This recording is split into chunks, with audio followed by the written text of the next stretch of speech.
Earth as a singular planet. In fact, it is anything but. For this is a story not of a universe, but a multiverse, where universes and planets, such as Earth, were replicated and mirrored across a vibrating, infinite plane.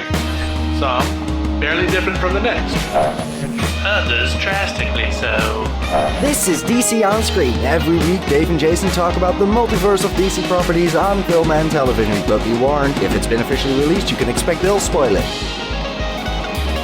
Welcome into DC On Screen episode 497. I'm your host, David C. Robertson. This is my co-host, Jason Goss. Hello. So this is our big San Diego Comic-Con episode. We didn't have an episode quite... it's pretty much a week now. We didn't have an episode last week. Yeah, so it's like an SDCC plus episode for us, really. Yeah, it is.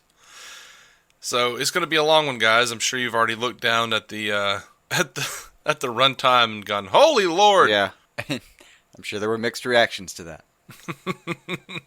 Yeah, I know a couple of guys who would be like, "Yes." Like, yeah, I mean, you guys sometimes you need a longer episode. Gluttons to fill some for time, punishment, and we got you covered this week. Yeah. All right, so. I do want to mention up front that you can leave us a voicemail, 205-259-6331. We're not getting into fan feedback this week. That is how packed this is going to be. Yeah. So I guess we're just going to jump right into it, huh? Just dive in. All right. Well, I did feel like we should mention... Sorry. I did feel like we should mention a couple of sad bits of news right up front. Superman costume designer Yvonne Blake died. She was 78. She was the president of the Spanish Film Academy since October of 2016. She created the Richard Donner, Christopher Reeve suit. It's just, it's iconic. It's still holding up and somewhere. I've seen it. It's somewhere. the thing that got Cavill the job. Yeah. Well, they say that. Some people said that, and then some other people said that wasn't it. I know, but it was still a nice story. Yeah. Yes, and whatever. It's a nice story, and I like to believe that one, because sometimes it is sometimes okay to just believe something. Oh, sure. When it's harmless. I feel like. So apparently she had to make this thing before Reeve was even cast. Her annotations for the costume read, leotard in shimmering blue, two-way stretch fabric worn over false muscles and harness for flying, capes to be made in various flowing fashion for resting, boots in glove leather or elastic with small heel, S motif in red and gold on breast and again in all gold on back of cape, gold metal belt with S buckle. She says it was a question of reproducing what looked like a pretty silly costume into one that could be worn by an actor that would look attractive and believable to Superman fans. It was important that the tights and shorts did not look like ballet dancers. Yeah. So yeah, she was a super important person to Superman and to DC Comics on screen, and I just wanted to mention her. And we also have John Schnepp, the director of The Death of Superman Lives, longtime writer on Adult Swim's Metalocalypse. He died on Friday at 51. And both of those products, pretty great. My gosh, man. Just reading some of the stuff his fiancée Holly Payne was writing, it just I was kind of a wreck over that for some reason. It just I don't know, it hit so close to home in a lot of ways, and he was pretty cool, dude. He worked on like the Venture Brothers. This dude was he directed a bit of a segment for the ABCs of Death. He was a host on Collider. He got around. All around good dude. And he's a good dude when Patton Oswalt is talking him up. Yeah. And trying to help out with the as Patton puts it, life crushing medical bills. So but a couple years ago, 2015, it's not even a couple anymore. He directed and wrote The Death of Superman Lives, What Happened, which was a documentary about Tim Burton's canceled Superman movie with Nicolas Cage. So yeah, I absolutely recommend checking that out, and we're going to put a link in the show notes to if you want to contribute to his medical funds. Yeah, that was a sad one. Mm-hmm. All right, so we're going to go ahead and just try to shake that off for now, and I'd like to think of it as onto stuff he'd have been excited about. Yeah, all the stuff he would have been excited about, absolutely. Dude, San Diego Comic-Con, they released the Aquaman trailer. Yes, they did. You'd have to live I mean, undersea not to be aware of that right now. Yeah, absolutely. They yanked some stuff straight out of the comics, dude. Like the father was a lighthouse keeper, mother was a queen. We have the lighthouse at Amnesty Bay. Young I have to hear young Artie controlling the fish. No one's ever called him Artie. It's like the worst thing ever. No, that's not a very heroic name, probably. Sounds like he's like a pear-shaped balding accountant somewhere. Well, you almost described Artie Lang, so I guess that's just the association you have. Yeah, I would watch Artie Lang play Aquaman. Oh yeah, yeah. Like crashes into Black Manta's father's submarine. He's like, "Who's got the coke?" That would go well on like the College Humor series for Batman. Expand that universe a bit. So yeah, I thought it was a really cool looking trailer. I think it looks good. I mean, I haven't understood some of the criticism about. I mean, there are some moments where I guess there could some room for improvement, but it was. I thought it looked pretty damn good overall. I thought it looked good. I don't looks like it's gonna think be just I've a ever fun seen. movie. I don't think I've ever seen anything that looks like this. Like Atlantis is like gorgeous. It's beautiful. Oh, yeah. The war scenes look gorgeous. Mm-hmm. If there's a complaint to be had with the effects so far, for me, is that the bit where Arthur and Orm slam their quindents together. It looks like Wolverine's claws in X-Men Origins. It's just like, ugh. For just a second. Just jarred you and the for a crowd moment. watching them looks... Yeah, it just kind of looks cartoonish. And the crowd watching them looks really weird. But, I don't know. They do. No weirder I think than that any may make given more Hulk sense in, scene. like the context when we start getting used to the watery. 'Cause I think that's how he's planning this. Is like have like a watery filter. He didn't want to. Mm-hmm. I mean, and I get that. Like, it doesn't make sense if you're doing an underwater film and it doesn't change everything visually. That would be kind of hard to justify. So I think it's going to make sense once we start really getting to see it. Yeah. I could be wrong. That's an argument for after the thing. Yeah, and like I said, it doesn't look any weirder than any given Hulk scene. I think it might still get some polishing. It looks pretty good as is, honestly. I am willing that to forget scene where they're all spilling off the side of that boat. Oh yeah, that was fantastic. Pretty hard. That was good. That was fantastic. Even the boat crashing on the land, like there's going to be a lot of exciting stuff in this thing. And the thing that's got me a little worried is it's probably going to be a couple hours. Just guessing. Yeah, it's going to be visually very compelling. It looks like it's a fun script. I don't feel like I'm going to get bored, and I'm going to have to pee really hard because it's a whole movie about water. So normally after about 2 hours, you're like, man, God. Mm-hmm. But yeah, I'm kind of worried about that. Other than that, I'm really excited about the movie. Yeah, and my biggest hope for this is that the mainstream audience comes to accept Aquaman. It's been a real annoyance for me over the years that so many people scoff at Aquaman. Yeah, there's a lot of people in that camp. And I think this film has a good shot at fixing it. Like my biggest worry for this film, back, but I get what you're saying, and I kind of want to get on the bandwagon with that now. Yeah, like my biggest problem with this movie that I see is what they've been talking up about it is that it's going to be like Indiana Jones and Romancing the Stone. And that's never been my thing. Like I've never been like the let's roam across the globe and find the MacGuffin type of guy. That's just not my thing. But if it works for this movie and it makes everyone happy and understand that Aquaman's a badass, like I'm down for that. Like I'm down for the underwater war shit. Like that looks fantastic. Oh yeah. I don't care. I don't necessarily care about them running around looking for the trident or whatever. But no, not that nearly as much as I enjoyed. They showed me weaponized sharks, and I am grateful.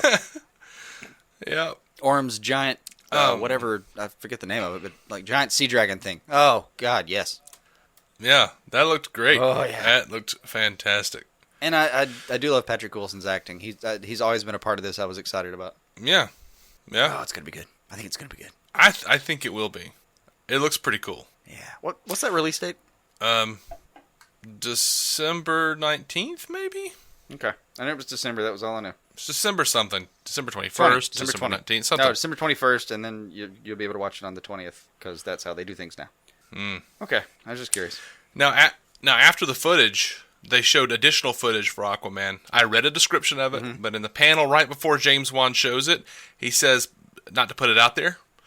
I'm on the fence about descriptions, because it did seem like he was talking mostly about filming it and putting it out there. But this is a really long episode, and I'm on the fence, so I'm just going to say it's out there if you want to read it. Message us privately if you want to ask him questions. Yeah.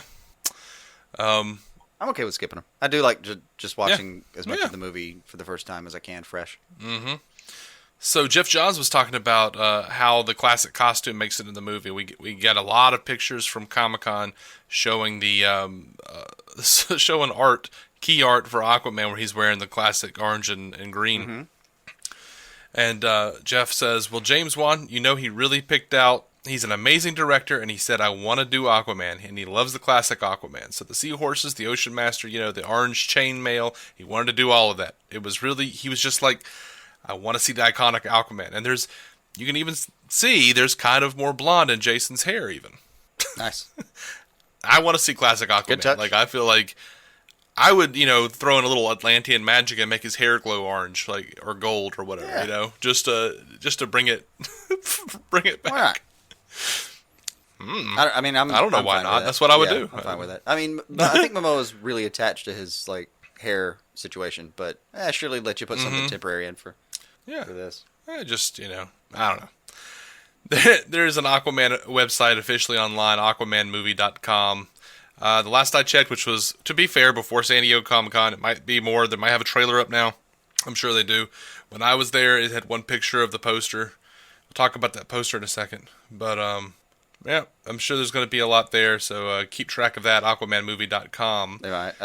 They did release... I don't know what they're going to do with that, though, but it was kind of like, all right, well, I'm here. Okay, I'm going to leave. Yep. They did release an official synopsis for Aquaman. From Warner Brothers Pictures and director James Wan comes an action-packed adventure that spans the vast, visually breathtaking underwater world of the Seven Seas. And there are 7 kingdoms, by the way, and you can see all of them in that trailer, except for that one I think that they're being coy about. Starring Jason Momoa in the title. I almost said Aquaman in the role. The film reveals the origin story of half-human, half-Atlantean Arthur Curry and takes him on the journey of a lifetime, one that will not only force him to face who he really is, but to discover if he is worthy of who he was born to be, a king. And then there's 2 thick paragraphs giving us credits we already know. Aquaman poster released. Says home is calling. This caused a whole kerfuffle on the internet. There are killer whales, bunch of shamus, sharks, mantas. There's Aquaman perched on a reef, not wet with his leather pants on. Right. Which during the panel, Momoa said those weren't leather pants. They were 20-ounce denim. So, and James Wan was like, "I told you to take them off." But yeah, there's a thing people are complaining about. I guess we'll get to that in a second, but there's Atlantis behind him. This thing is gorgeous. It really is. It's a gorgeous poster. I want that poster on my wall. It's I don't care how many Getty sharks are in there. It's great. Now, Juan did explain why Arthur didn't look wet in the new poster. He says, "Do you know that when you're underwater, you don't actually look wet? The water isn't beating off of your skin, giving you the typical glossy, wet look that you're familiar with." Yeah. Check it out the next time you're in a pool. And that concludes my amateur science lesson for the day. I like it. And it's not like we didn't have a refresher to this. He Right. dove into the ocean to show us that the trailer was coming. He did. He did. Even if you weren't aware of that very basic fact, I think it was all you had to do was pay attention. It gave you a pre-course. Mm-hmm. All right. So I'm just gonna pop over to this. Aquaman news bit. Black Manta's costume has its own backstory. Cool. We have to let's see. Here's the quote. "We have to factor the practicality of what it means for our stunt person and actor to wear this outfit and yet retain what we love about their designs." This is James Wan talking to journalists on the Australia set. He says, "That was one of the things I love about the aesthetic of the Aquaman world. The Geoff Johns, your New 52 sort of look, right? Mm-hmm. Black Manta's outfit is the way it is for a reason. King Orm's outfit is basically his military outfit as Ocean Master. So there's story point to all of that. Black Manta, why he has these 2 glowing red eyes, the way he is in his helmet. I have a backstory for that as well." Wonderful. I wonder if he's I've heard tell that he's in league with Ocean Master, just sort of doing whatever Ocean Master wants, playing Ocean Master for his own gain. I'm wondering if Ocean Master gives him that Atlantean technology, because Black Manta isn't Atlantean. Yeah, I mean, I don't know. That's a tough one. Also, if he's somehow off the leash and powerful enough that the bros have to team up for a second, who knows? Who knows? That's interesting. I haven't thought about that. All right, so we got a little bit on Queen Atlana's role. Juan says it's not a massive role, but her character is very integral to the emotional arc of our movie. The relationship of Arthur's mom and dad is the reason he is who he is today, and the way they teach him what it means that he sees himself as a half-breed, and he sees being a half-breed as a negative thing, and his parents, his mom's teaching, that's not a bad thing. What you have is you have the best of both worlds. I'm really interested in seeing what Nicole Kidman's going to do in this movie, because she hasn't been in a ton of stuff, but clearly, like, she's key, right? Yeah, you'd think. I would think. Are you talking about she hasn't been in a ton of press, or? Well, it's like it's like everyone's like, "Yay, she's here," and then even during the panel, they were like, "We're not going to say anything though." Yeah. She's like, "I was laying on a rock. That's all I'm allowed to say," Well, that's I don't funny. know. And it'll be actually, to me, a lot funnier if there is no payoff and they just got Nicole Kidman, because I guess they can, and then Why the hell wouldn't you? Nothing. Yeah. Did you see this? The Fisherman King? They showed that in the trailer, and it's Djimon Hounsou. It's the dude from friggin' Shazam. I didn't catch that at all. Yeah. Well, that's just damn funny. He's the Wizard Shazam. He's the Fisherman King. By the way, he's going to be in both Captain Marvel movies, Shazam and Captain Marvel. Why the hell not? Just a little inside joke for anyone paying attention, I guess. Yeah. Oh, that's good. Say my name. Fisherman King. No. The other one. Yeah, the caption for this, it wasn't really a caption, it was just a description of the picture, which we saw in the trailer. In this scene, King Orm has gone to the Fisherman King, played by Djimon Hounsou, to enlist his help to declare war on the ocean-polluting surface world, says Entertainment Weekly. There's also the Fisherman Queen, Natalia Safran, who I think is also in Shazam as a different character. Mm-hmm. And the Princess Sophia Forrest on the left, and a royal guard on the right. Though you can't tell in this shot, all of them have tails instead of legs. Cool. And James Wan says it's practical makeup FX on the top half of the actors, sculpted by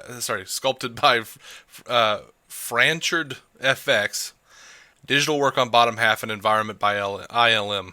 He says best of both worlds, just like Arthur. Nice. We got, because they put out this Entertainment Weekly, and there's tons of stuff on Aquaman. Abdul Mateen II, who's playing Black Manta, or David Kane, says we meet Black Manta at a time where he's riding on high. He's just come off his wind, and there's a change of the guard, so to speak. And then this guy Aquaman comes in and crashes the party. So we meet him at a time when he's on top, and then bam, immediately an event happens, and he's at the bottom. And then from then on, it's Aquaman's fault. He has very little else to live for, and so it becomes that revenge story. Well, that'll clear that up, yeah. Yeah, and he says I just got this promotion. Let me go prove myself and step myself up, and step it up once more. So in that confrontation, I'd like to think that Black Man is very excited about, okay, what is going to be like? This is that guy from around the way who I've been hearing all these things about, and he's supposed to be a badass. And now is my time to go show him who the real badass is around these parts. I feel like that was more muddied than his initial statement. Yeah. But it was more down to earth in a certain way. Like, no, we're going to fight. That's what's going to happen. Mm-hmm. So there's they put out a pretty detailed image of the giant sea dragon from Aquaman in Entertainment Weekly. And it's going to be what the people of Zebel use as their steeds. Nice. It's going to be King Nereus, Dolph Lundgren's horse buddy. Yeah. That's what I'm going to call these animals. Horse buddy? They're horse Everybody's buddy. Underwater horse buddy. I can get behind that. Underwater horse buddy. You can't say sea you horse really buddy. Can't. See, it sounds different. Taken. Ocean horse sounds like Ocean Masters in particular. Like It does. Underwater sea buddy. I like that too. But this thing looks wicked. This is the kind of treatment I've been looking for in an Aquaman film the whole time. Like Let's take something you thought was lame, make it the most badass looking thing imaginable, while still fitting in the template. I'm stoked about that. Like, yeah, they're gonna take what has traditionally been a mocked source of material and make sure that you wouldn't want to be alone in a room with it. Mm-hmm. I can get behind that. So they did this artwork. There was an image created by artist Ivan Rice and Rice. I don't know how do you say his name. Joe Prado and Marcel Maiolo. I guess that's how. I don't know how you say that. Sure. And then they re-envisioned it by Sergio Grisanti of Little Giant Studios to give it a more photorealistic look. It's a magnificent composition. It's not the official Aquaman poster, but they did it for the Den of Geeks San Diego Comic-Con special edition magazine, and then they also put it out as a Comic-Con exclusive poster. Mm-hmm. That is the reason I am sad that I didn't go to Comic-Con now. I want that poster. It is gorgeous. I mean, it's got like everybody on there. It's got Volko, it's got King Nereus, it's got Ocean Master, Lana, Mira, Arthur. It's got everybody. It was quite pretty. It's gorgeous. It should be the I hope they put like the Blu-ray is that cover. I know it won't be. Because the things that I love. The thing that you're going to be annoyed by is like that's going to be the art for the little slip of paper inside that gives you your digital code. Uh-huh. And like the digital code's going to cover up somebody's face. The outside will be like a bad Photoshop job. Yeah. like the Wonder Woman steelbook. Nice. I haven't seen that. Ugh. It's awful, dude. It's so bad. I'll take a look later. It's so bad that Scott of Squadcast didn't get it. Ooh. And he gets all the steel books. Like I think he got a different steel book or something. I don't remember exactly what he did with Wonder Woman, but he didn't get that steel book. That's a low watermark right there. Mm-hmm. I mean, it's bad. Anyway. I mean, you managed to like somehow bad enough to like recircuit around his collector gene. That's a lot. It is. Now I got to go look at it later. Okay. Put that on the to-do list. Yeah. So Paul Sheary over at Joe Blow got to visit the Aquaman set last year, and the embargo finally lifted, so he posted a big article / interview called Aquaman Set, Everything We Learned, plus producer Peter Safran details the film. I highly suggest you go read this thing. There's a lot to unpack. There's also a lot we already know. I decided to be somewhat precious with what I pulled, mostly because I feel like Paul listed a lot of major plot points and character motivations that I really just didn't want to get into. Like, I wish I didn't know. I just hit my microphone. So I'm not going to subject you guys to the entire freaking plot of the film here, nor am I going to, I'm not going deeply into things we discussed ad nauseum. There are some interesting bits that I've bulleted here that I'm going to talk about real quick. Again, you can go read the whole thing on joeblow.com. Think about that compared to like Suicide Squad lifting, 3 or 4 days before? Wrong about that? Am I remembering that wrong? I don't even know. I don't know. I think I even remember it being news that the embargo was so late. We're encroaching upon 500 episodes. I don't remember that shit, man. Well, if I'm right, feels interesting. If I'm wrong, well, then that's why. Yeah. So this is, he mentioned here that it's an origin story. We knew that, but we are going to see Aquaman at 4 different stages of his life, with his present day self leading the main focus. Now, some of this, we got a little bit of that in the trailer, and I couldn't help but think that, it looked a little bit like the Wonder Woman training sequence on Themyscira. I'm like, oh, we're going to get that same thing. Yeah. Okay, cool. It does, so we do know this, but it does draw heavily from the Geoff Johns New 52 run. He reports 2/3 of the movie takes place underwater. Mm-hmm. That would seem accurate. Felt accurate looking at the trailer, sure. Mm-hmm. This was interesting. Every actor the producers went after in the film was their first choice. Every one of them. That's rare. That's pretty rare. Pretty cool, though. It says that Black Manta is being set up to appear in multiple films and will serve as the B villain in this story, which I think we pretty well suspected that, if we haven't heard that already. Yeah. Aquaman's parents' meeting is being described as the Little Mermaid, where the human man meets an Atlantean woman and they fall in love and have a child. Spoilers for the Little Mermaid! God. Except, I guess, without all the language barrier stuff, or what? What do you mean? She couldn't talk. Oh, that was just because I know you know the this witch took intimately. her That's kind of why I voice. asked. I was curious. Yeah, I don't think they. It wasn't like a language barrier. It was like A lack of language barrier. What's her face took Ursula took her voice. Yeah. Her voice. That's going to be quite the language barrier. Yeah. But she had body language. You know, I mean, she shows up on the beach naked, which, you know, when you think about it, is really inappropriate because she just had her 16th birthday party. I'm not okay with that. You know, when I was a kid, I didn't think about that.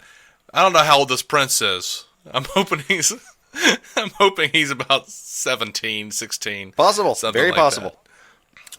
I'm sure some actual Little Mermaid fan is out there going like, "No, he was this," and I'll be like, "Oh." Yeah. But I guess you know. And what's people his are face? aged differently underwater, so it's fine. I don't know. Right. The king did give his blessing, so I guess that means they can get married. I don't know. It depends. And Disney's. I don't know how it. Disney got a lot of stuff you look back on and go, "Ooh, no, that's not going to work." Like, wow, that's a little That would not fly. inappropriate. That would not fly right now. Yeah. Why does that priest have an erection? Yeah.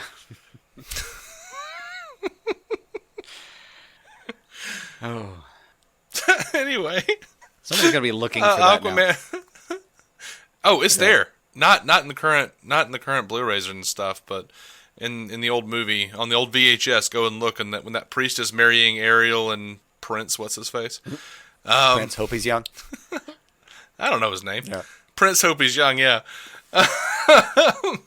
Like the priest has like a weird little like knob hanging off of his crotch, and I don't know what they were doing, but you know, internet happened, and people were like, "Why does he have a dick?" and why is the priest all excited? And they went back and like smoothed out his crotch so he doesn't have a knob hanging off of his That's dick. fantastic. I don't know, man. It's a real thing, though. I do believe it. I don't know who slipped that in. I hope the priest Phrasing. Phrasing. So Aquaman apparently grows up feeling like his mom abandoned him and becomes an angry drifter. Yeah, why Couldn't not? have told you that. The bit at the aquarium that we saw in the trailer apparently prompts Arthur to confront his dad about what happened, and that's when his dad's going to reveal that he's part Atlantean and gives him his quindent. So that's cool. They say that they're going to have some Game of Thrones like elements at play, and I'm like, does anything with like a kingdom mean that Game of Thrones is the element? Like now, the two major elements that I hear about are like if it's called a Game of Thrones element to it, it means that power will shift quickly and ruthlessly, or incest, or lots of just background boobage, just lots of boobage. Yeah. Oh, okay. Yeah, there's some Boobage, incest in there not- too, as far as I hear. But Yeah. Oh, it does say here. It does say, seeing as Atlantis is like a monarch with Atlanteans being modeled after ancient Greek Romans. All right. So they're saying that the Atlanteans are just a notch below Superman in terms of power and invulnerability, sure, but they can be damaged or killed by their own technology. That sounds okay. yeah, why not? I've never actually thought about how powerful they would have to be. I feel But, like I've looked you know. at that somewhere on some kind of just one of those searches you do in the like at the part of the night where you're supposed to be asleep, but instead your brain's asking you ridiculous questions, and you're like, could Aquaman actually take on Superman? I'm like, yeah, he's See, I've really strong. I've been reading too long. Because when I think of things like that, I'm just like, depends on the canon. I fall asleep. It does. I mean, could Aquaman take on a guy who in some canons juggles planets? Probably not. Probably But not. in, maybe just in New 52, yeah, probably. But like, you look at like Superman, the animated series, he needs like a water suit to go underwater and a space suit to go into space because he's. I'm like, well, what are you doing, Superman? Like, this isn't Superman. You get to other This versions, is- and he's just kind of absorbs so much sunlight he doesn't need oxygen anymore. Yeah. And stuff. It's it's who you ask. But then I sit there and go, TAS is the best version of this. They had to depower him somehow. That's ridiculous. Like, he can't just be all things. He can't literally be uber much. He just can't. We have to be able to write a story. The seven kingdoms will be represented in the film: Atlantis, the Trench, Zebul, the Brine, the Fisherman Kingdom, the Missing Kingdom, and an unknown seventh. Swamp Thing. And this is, oh gosh, that'd be kind of cool. Oh, And but weird. if only.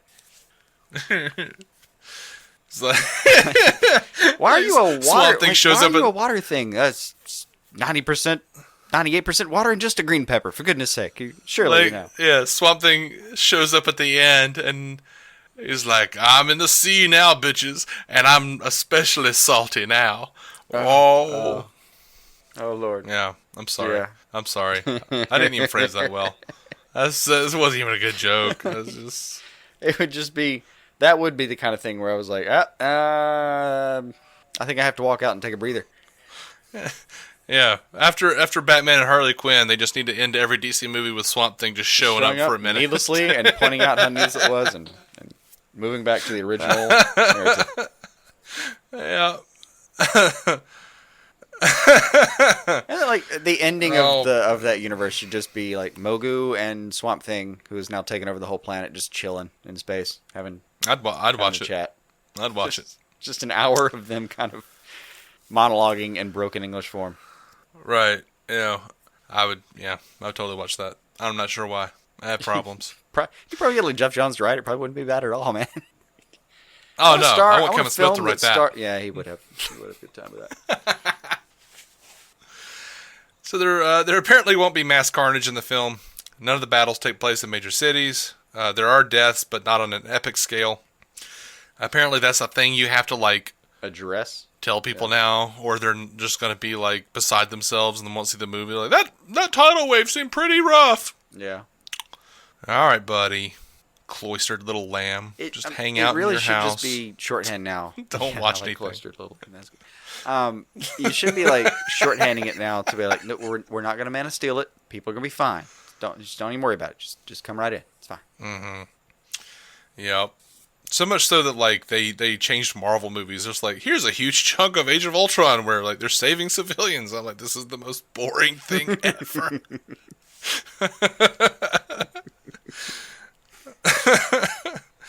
Can't we just, assume that they're saving? Okay, I guess not. Yeah, no, you can't. You can't. You will be called out. Apparently.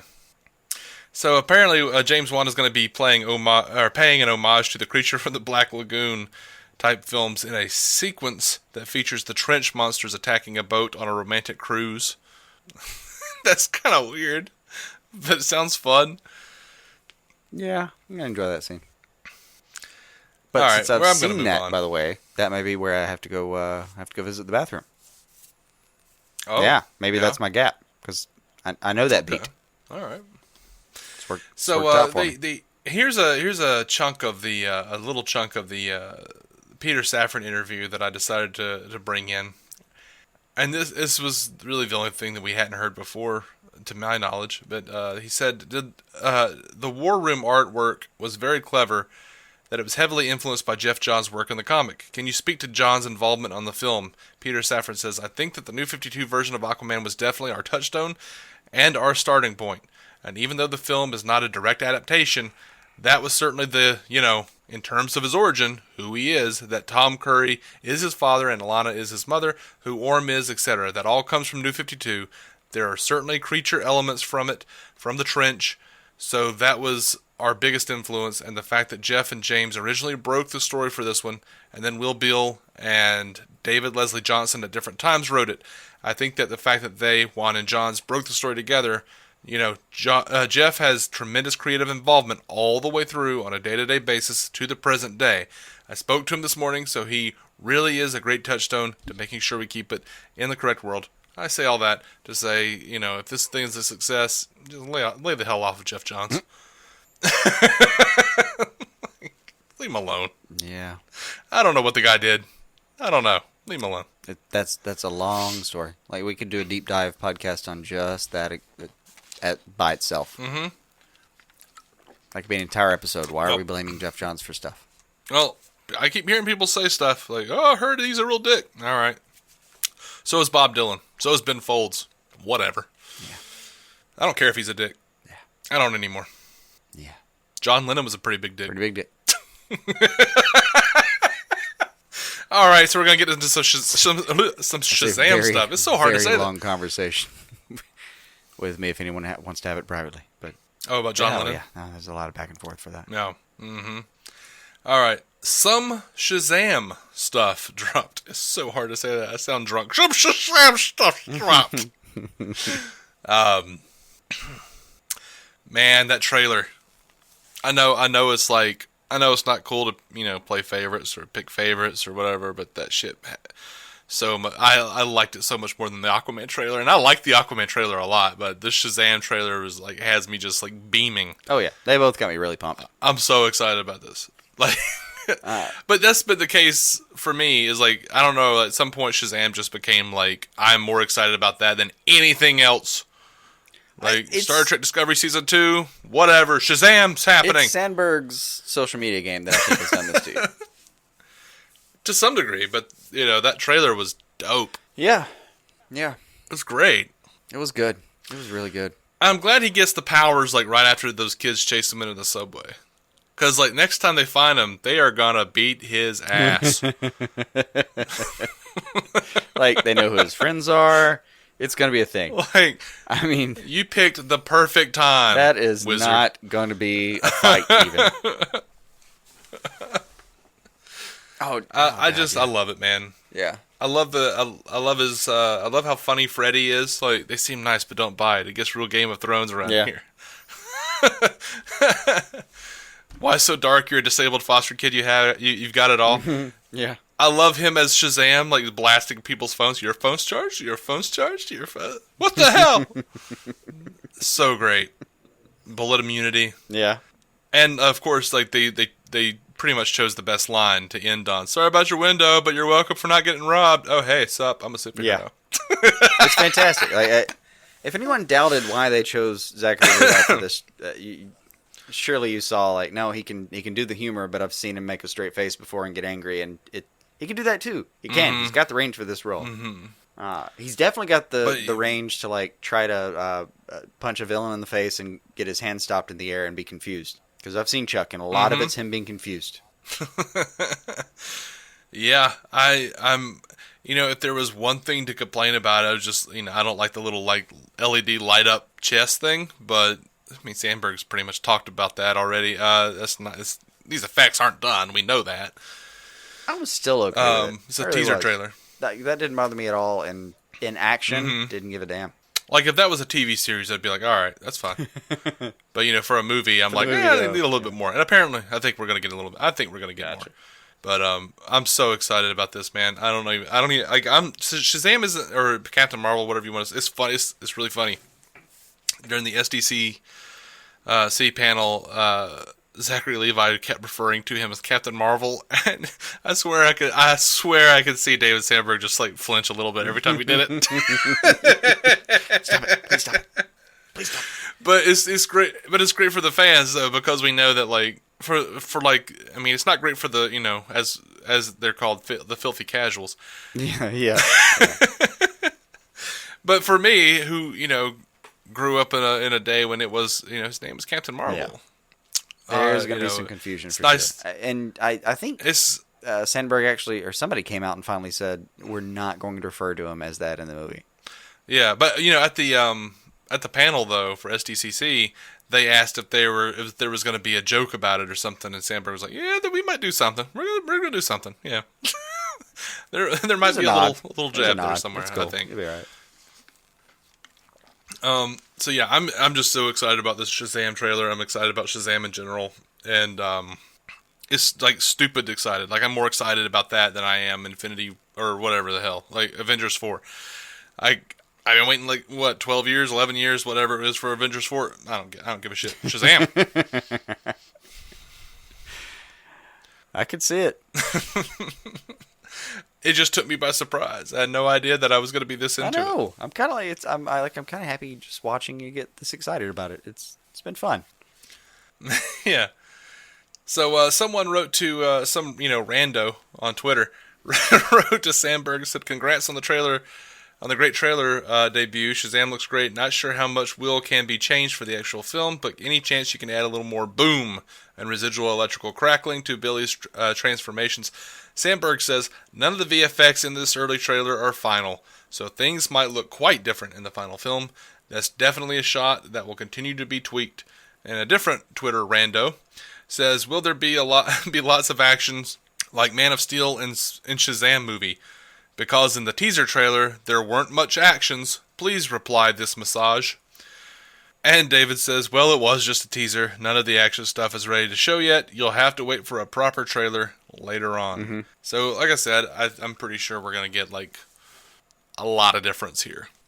It's gonna evolve over time. I wouldn't be surprised if it's somewhat drastic in certain shots. And I think a lot of these shots, like a lot of them, they probably are pretty attached to as the idea for a first trailer. So I think we are going to get to see if there has been any development later. Mm-hmm. And I'm just going to bet more of Svetlana. Just betting that one.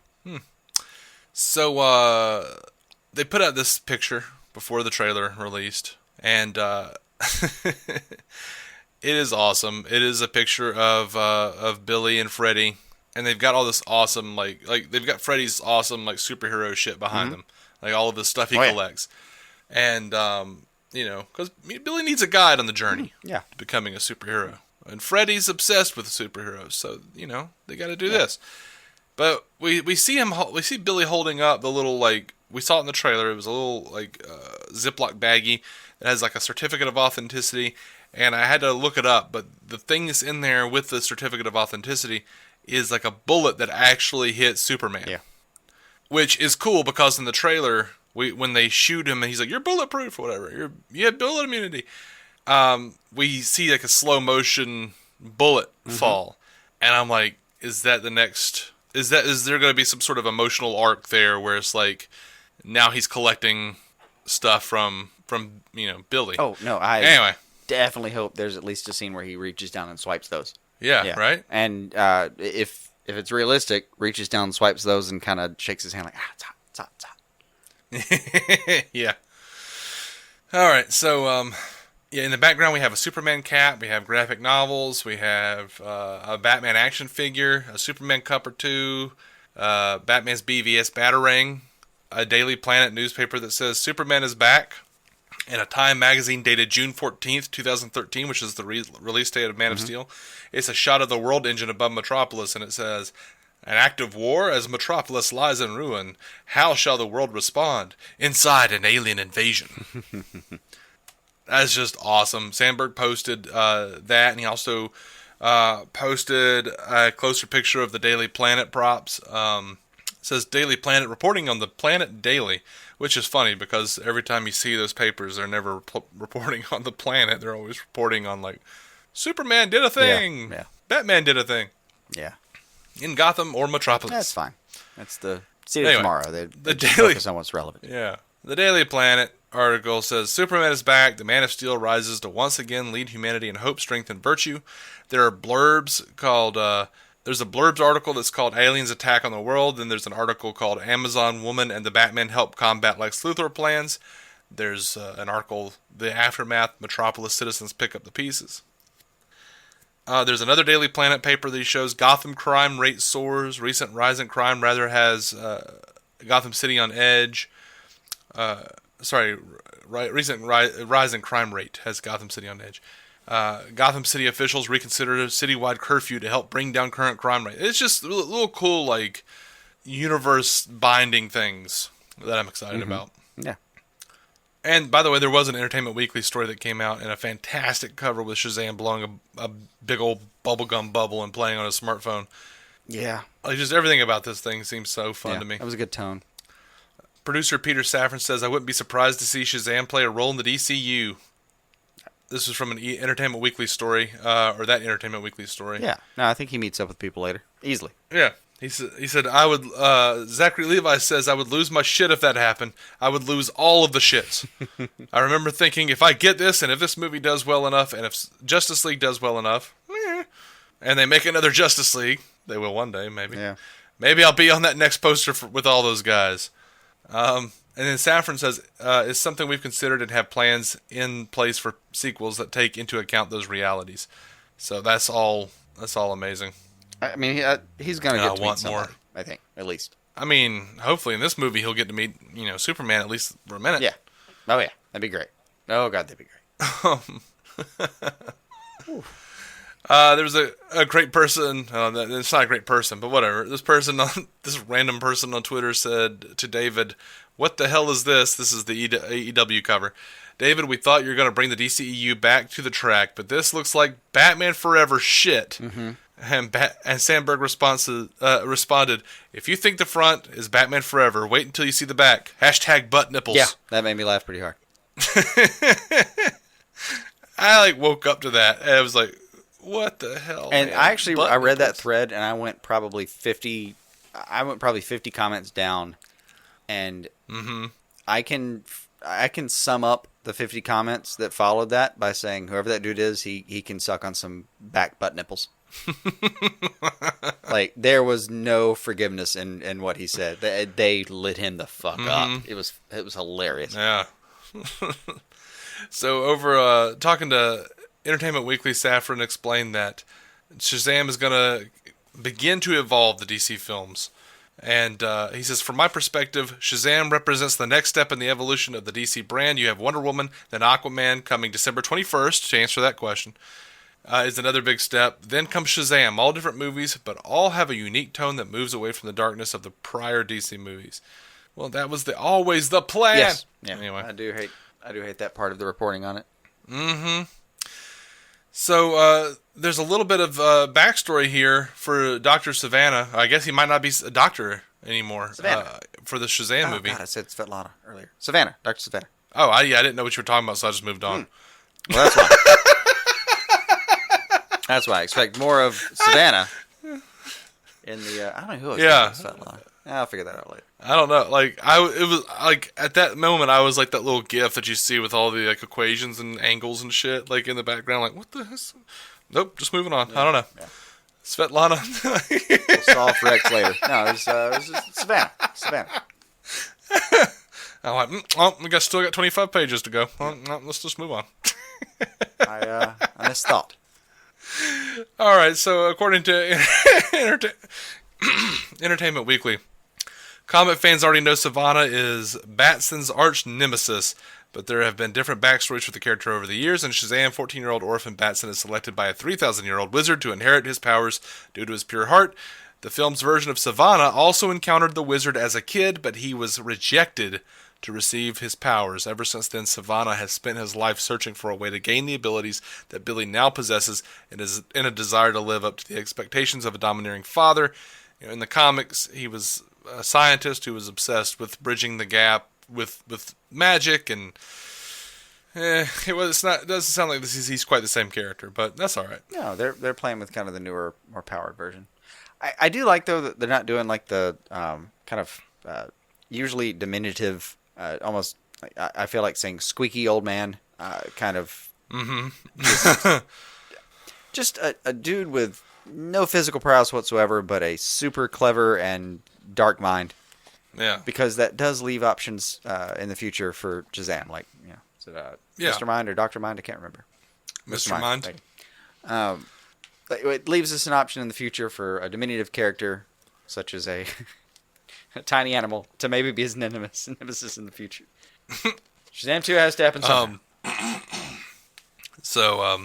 He does have the scarred eye that can let him see magic, though. So that's going to be an advantage, sure. Mm-hmm. And they're also saying Mark Strong loves being a bad guy, and it's not just him, really. It's something else that lent him his powers. He can do some things that Shazam can't.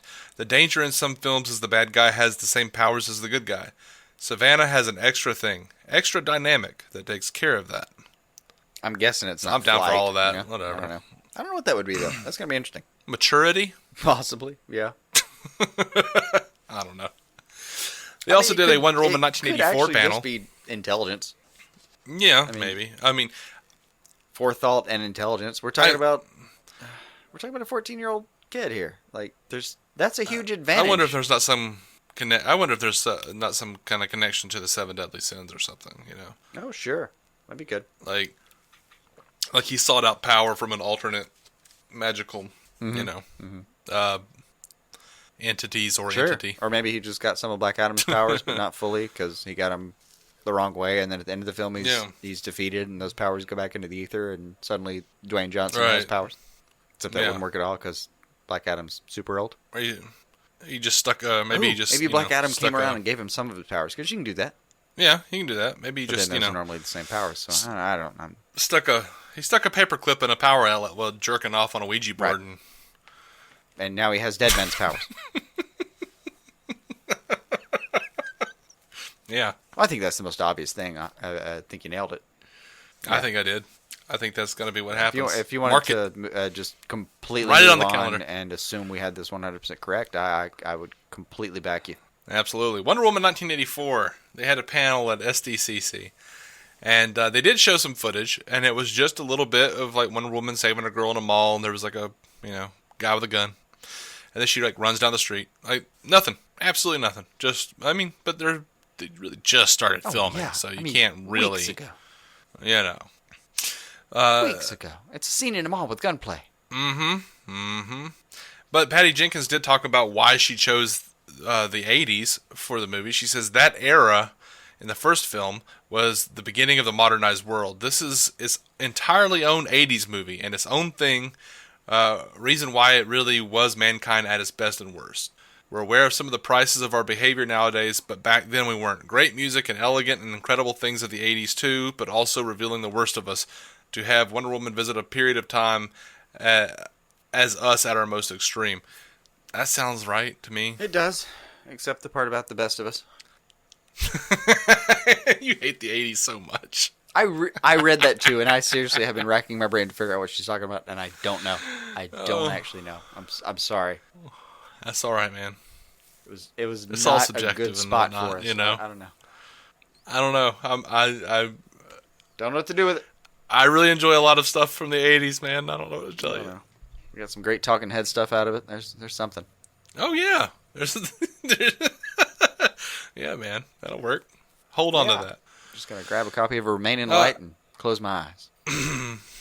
Gal Gadot said, "It's not a sequel, it's its own story, its own chapter, a whole new movie. The bar is very high, but our aspirations are even higher, so we just give it everything that we have, and hoping that we bring you guys, what we bring you guys, you will love." So, fair enough. I'm down. Oh, yeah. So there's a lot of news. Oh, yeah. No, I've been looking forward to this one for a while. I'm pumped. I'm actually really a lot pumped that there aren't so many set pictures. Yeah. Yeah, that was going to get annoying after a while. Mm-hmm. So, Joker, lots of stuff going on here, man. They landed a title and a release date. The Hollywood Reporter is reporting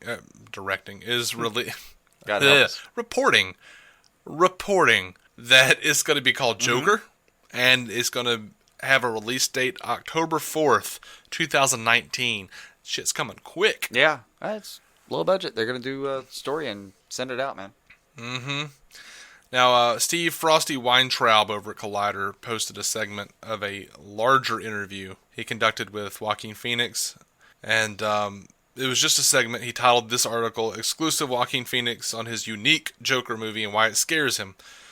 And Steve asked him how he got involved with the Joker project, and if he was nervous to take it on. Joaquin says, "I take a lot of time and consideration when making decisions and what I'm going to work on, always. So in some ways, the process, which is obviously reading a script and meeting a filmmaker and then continuing to have meetings and discussions with Todd, I think he's seems to have a very interesting understanding of this world and what he's trying to say. And so there is something very appealing about that and working with him on this particular project. It feels unique. It is its own world in some ways, and maybe mostly it scares the effing shit out of me or something. It might as well be the thing that scares you the most." And now, something I was surprised in reading was that this dude, like Joaquin, had been talking about this, thinking about this 3 or 4 years ago. He says, 3 or 4 years ago, I called my agent and said, why don't they want to take one of those characters and just make a lower budget film about it, a movie about a character study, and why not take one of the villains? And I thought, you can't do the Joker because it's just, you can't do that character. It's been done. So I was trying to think of other characters, and he said, I'll set up a general meeting with Warner Brothers. And I said, I'm not going to go. I can't go to a general meeting. So I completely forgot about it. And so then I heard about this idea. I was like, oh, that's exciting. That's the kind of experience I want to have with a movie based on a comic character. I felt like you could get something on screen. I wouldn't quite classify this as like any genre. I wouldn't say it's a superhero movie or a studio movie. It feels unique. And I think more than anything, and probably the most important thing, Todd seems very passionate about it and very giving. And so that's exciting. I think underneath the excitement of these films and the size of them, there are these incredible characters that are dealing with real life struggles, and sometimes that is uncovered and exposed, and sometimes it isn't.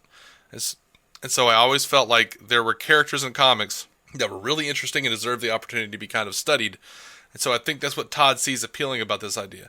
Now, I think there's a lot here, but what is here is substantial, I think. Like, this isn't... this isn't Todd Phillips and Martin Scorsese wooing Joaquin. This is something Joaquin has interest in. Yeah. Something he's thought about before. This is Joaquin looking at their approach and feeling like this is something he actually wants to be a part of. Because God knows Joaquin's not going to be a part of something he don't care about. Sure. So that's exciting to me. Yeah. And I know this dude can act. I got 2 ears and 2 eyes that wept over Phoenix and the Master. I know this dude can act. And it's an idea that we've also been interested in for years. Mm-hmm. Just like a low budget, take a look at somebody kind of thing. Mm-hmm. But the only thing I'm still worried about is the dual versions of the Joker. But I mean, shit's gonna happen, and they've got serious plans, and they're in action. And apparently, they're happy with the script. And I mean, damn, yeah, I'm really curious. Well, I mean, I think I'm going to end up learning something about audience reception is what's going to happen, personally. really do. Yeah. Like, I think I'm going to end up seeing this as like an experiment that I never thought would happen, where I end up learning some stuff. Yeah. So, according to Jeff Snyder, who's one of these Hollywood insider types, he says Thomas Wayne is going to be featured in the upcoming Joker movie. He says he was on Collider Movie Talk, and they asked him about the Robert De Niro rumors, and he says, as for De Niro's role, I don't think he's playing any canon type of character. I think he's playing like a local TV host or something like that, who's maybe broadcasting about the Joker. I'm not entirely sure. I do know that one character who has a big role in this is Thomas Wayne. That's weird to me. Like, because Phoenix is so old already. And we're talking about, like, how old is the Joker supposed to be? I don't know. Like, if Thomas Wayne is alive? It's one of the more confusing parts of this. Like, they'd have to abandon a part of the canon that's the beginning of Gotham City. Is that night in an alley? Mm-hmm. Like, you have to abandon that to make that make sense. To make his age make sense. I don't... Unless you're going to pull kind of a Gotham thing and you're just saying, like, it's an idea and it gets handed around. I don't know. I guess I should probably say it's a Batman Beyond thing before that. But anyway, I don't know. That part's confusing. It's also confusing to do an origin Joker story with a guy who's Joaquin's age. Uh-huh. There are parts of this that I cannot wrap my head around yet. Yeah, me too. But everyone's so damn interested in the project that's actually doing it that I'm starting to get a little excited. Yeah. Definitely not against it. Yeah, and the Hollywood Reporter is now reporting that De Niro is currently in talks to play a talk show host. Mm-hmm. So, here's a bummer. Frances McDormand was apparently in talks to play Joker's mother, Penny, and she bowed out. Like, they were talking about, like, oh yeah, she's doing it, and then she's in talks, and then, like, Humberto Gonzalez says, Frances McDormand passed on playing Joaquin Phoenix's mom in Todd Phillips' untitled Joker movie, which is called Joker now. Right. They want a name for the mom. And my thoughts, I mean, if any of that was true, if she ever was actually in talks to play the role and then passed, and without even thinking about, without, like, considering the person that is now in talks to play Penny, I say unequivocally, this is a loss. Like, it could go to Meryl Streep. It would still be a loss. Wonder Boys, Fargo, Hail Caesar, Racing Arizona, Burn After Reading, Moonrise Kingdom. I have scratched the surface on the sheer amount of films this woman is in. Mm-hmm. She's fantastic in every one of them, whether she's in the film for 5 minutes or for the entire movie. Woman shines, and I'm a little sad about it. I know it's part of the process. Yeah. I never wanted to see Joker's mother, but if I had to, I would love for it to be her. Yeah. This is confusing too. Frances Conroy is now being reported to be in talks for Penny. So maybe it was always Frances Conroy. It was never Frances McDormand. I don't know. It's a little weird. Like, they're zeroing in on Franceses. Yeah. Franci. And Frances Conroy's has a pretty prolific career. She's been in 6 Feet Under, Six Souls. She was Ophelia Powers in that awful Halle Berry Catwoman movie. She was Barney's mom on How I Met Your Mother. Why not? I think she was in that. What is that American Freak Show or something like that? American Horror Story? Whatever it was. Yeah, I think that's it. That thing I don't watch. I don't either. I've been told great things, and it just has never made the list of things I can actually accomplish. I think there was a spinoff called Freak Show. Oh, that makes sense, though. Yeah. Anyway, she's fine. She's not Frances McDormand, but she's good. Sorry, you can't have that, buddy. I am. She's creepy. I know. So this was pretty cool. If it's true, Omega Underground is reporting that the visual effects supervisor Edwin Rivera is going to be joining Joker. And Rivera has a lot of great stuff under his belt. Spider-Man Homecoming, Guardians of the Galaxy Volume 2, Titanic, 22 Jump Street. I don't know from 22 Jump Street. And then the hashtag show is saying that production designer Mark Friedberg from Across the Universe, The Amazing Spider-Man 2, and costume designer Mark Bridges from Boogie Nights and Phantom Thread have signed on to Joker. And none of that sounds bad to me. Like the visual effects of Spider-Man Homecoming, Guardians 2, Titanic, they all look great. I don't know 22 Jump Street. I think Edwin's great. He's more than great. Mm-hmm. He's been in the business for a real long time. Like now, production designer Friedberg, has done some damned compelling stuff. Like Life Aquatic, Across the Universe, Noah, Selma, Patterson with Adam Driver. Darjeeling Limited. This dude does beautifully vivid and disturbingly gritty at the same time, and I'm so down with that. Like that's awesome. And the costume designer Mark Bridges, he's won Oscars, dude. Like I know we don't really put a lot of stock into Oscars, but if you look at his movies, you know why he won. The Inherent Vice, the Paul Thomas Anderson film that was directed from the Thomas Pynchon novel.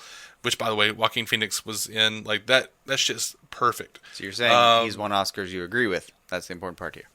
Absolutely. Yeah. Like, look, he won for The Artist. He was... So there's plenty. He was... Okay. Yeah. He's done Phantom Thread. He won. He's good stuff. Like, he knows really how to get into the period piece stuff and make it pop, you know? So when I looked him up, I was just like, holy shit, this is awesome. This is exactly the kind of thing I would want to see. You know, I don't want to see like Legends of Tomorrow period piece. I want it to look real. Nice. Yeah. Anyway. I get the reference. Here's a report. Hashtag show is reporting that they're going to give the Joker a name. It's going to be Arthur Fleck. Okay, sure. Why not? Whatever. I'm actually just glad it isn't another version of it, you know? What do you mean? He can't be Jack Napier. That would annoy the crap out of me. Oh, yeah? How so? What? How come? I would just rather it be some? whole cloth. That's all. If we're going to do this, okay. Let's just go ahead and have your complete take. Don't steal a little bit from here and there. And I would actually just rather that. That's all. Yeah, okay. So this is exciting. Deadpool 2 and Atlanta star Zazie Beetz is apparently rumored to be joining Joker. I like her. I do. They think it's going to be for the character that's described supporting female 27 to 34 to play African American or to play Latina. Not beautiful, which they're going to have to rough her up then. Mm-hmm. Has a hardness to her, a single mother living on the Lower East Side, doing the best she can, trying to make ends meet, worn out by the grind of the city. She understands how the system is stacked against her and the people in her community, how unjust it all is for them. She's just trying to catch a break. I don't know how that's going to... opposite of her Deadpool role. What's that? It's like the opposite of her Deadpool role. Right? Yeah. She's unlucky. Yeah, it's very much carefree. Yeah, things will work. Mm-hmm. Over there, but no, mm-hmm. Here. All right, so over to the Birds of Prey. The rap is Humberto Gonzalez specifically is saying that he's got the rundown for who's going to be in Birds of Prey. This is a rumor. He's saying Black Canary, Huntress, Cassandra Cain, who is the assassin daughter of David Cain, and but not the Black Manta David Cain, mm-hmm. And Renee Montoya is going to be the Birds of Prey in this thing, joining Harley Quinn, and it's fine. Like as many on the internet have already, I believe it's a misstep to exclude Babs Gordon, either by way of Batgirl or Oracle for the project. I also think it's kind of a misstep to exclude Katana. I think she would be a cool addition. She was severely underused in Suicide Squad. But as for Barbara, I think maybe they don't want her involved in an R-rated picture while they're actively developing Batgirl as a solo PG property. So I get it. Yeah, that would be hard to explain. I just don't necessarily want it. That doesn't mean I'm not open to it. It's just I would rather have a PG-13 Birds of Prey movie with Barbara Gordon than an R-rated Birds of Prey movie without. You know what I mean? Like, if you're going to do, like, girl gang shit with Harley, and it's R-rated, that's fine. Make it Gotham City Sirens or something, man. Like, I just don't understand, like, where they're coming from on this, honestly. Yeah. That's just... And it's a little bit of negativity from me. Sorry, guys. That's fine. I mean, there's some... Yeah. A lot of this remains to be seen, honestly. Yeah. Yeah. Also, pretty rumory right now. So we got to get some more. It's pretty rumory. Now, Geeks Worldwide is suggesting that Birds of Prey is going to begin filming January 15th in Los Angeles. So, yeah, we'll see. So, there's this dude named Marshall Green. Logan Marshall Green. He's in a show called Upgrade. He played the first Shocker in Spider-Man Homecoming. We know how that worked out for him. He put out he tagged Ava DuVernay, the director of New Gods, on Twitter and says, "I'm officially an unemployed actor, and I've already had my 15 minutes in the MCU. So I'm starting my own shameless campaign to play my favorite hero in the DCEU. Hashtag Mr. Miracle." And she responded with a winky emoji. Nice. He does look good. He does look good for fine. Scott. I saw that. He'd be fine. And yeah, and they like I don't know if you read like some of the stuff below. Like people were talking about like, oh, are you reading the new series? And he said like I and devoured Logan it. goes, I devoured it. Yeah. Yes, Yeah, yes. I saw that. I just that was I'm like, okay, cool. Respect. I love Twitter, man. It's in certain regards, I love Twitter, where you can, like, an actor can just like go to a director and be like, "Hey, I'm interested in this." Oh shit, really? Cool. And then see how it goes. That's awesome. Yeah. So Geoff Johns is saying how Green Lantern Corps is going to be different. He says it's a complete reimagining, just like I did Green Lantern Rebirth in the comics. If you've read my Green Lantern run, it's very much in line with some of the stuff we did there. I'm going to hopefully delivering a script that Warner Brothers loves and DC likes, and they want to make it. It's going to celebrate the mythology and reinvent it in a different way. I don't know what all that means. I don't either. I really don't. But it's excited. But I love that he's just off like the leash of office duties and can do this stuff now. That's the major takeaway for me in general when I hear Geoff Johns now. I was like, oh man, this is what he's doing all day now. Oh yeah, let's. Mm-hmm. Oh yeah, I just saw like an interview where I think he was talking about like Titans and all the stuff over in the DC universe. Yeah. And he was like, my day, since I've stepped down from that role, my day used to consist of like the first half of it was writing production. The only thing that's changed is that now the second part of my day is writing in production. Yeah, that's possible. But the major thing was I was hoping he'd get a chance to really dig into the creativity and even get words on the page more often than he was before, because he's good at that, man. Mm-hmm. And he's a good writer. Mm-hmm. So this is going to be a quick blurb. I'm going to try to make it as quick as I can because I'm sick of talking about this shit.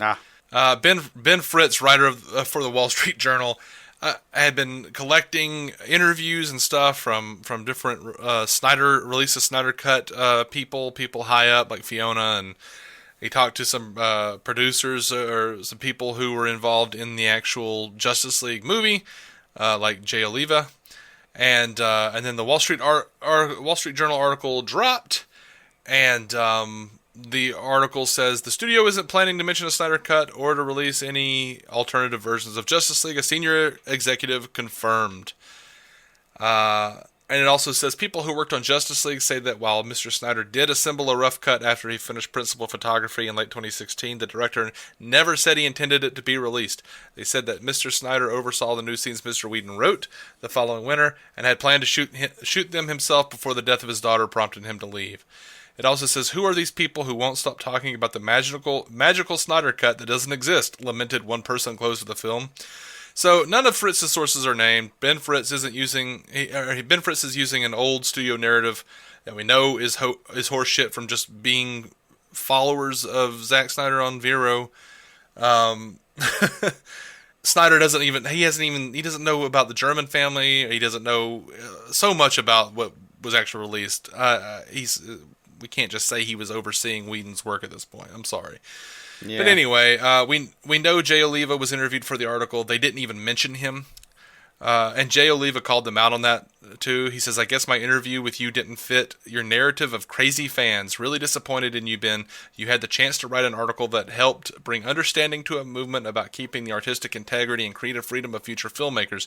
Jay says there is an assembly cut, and that their VFX need to be polished and completed. But so, my advice is ignore the Wall Street Journal. If you're a Snyder Cut enthusiast, it's back to normal. Give them hell, but give it peacefully and respectfully, please. I want to see a Snyder Cut.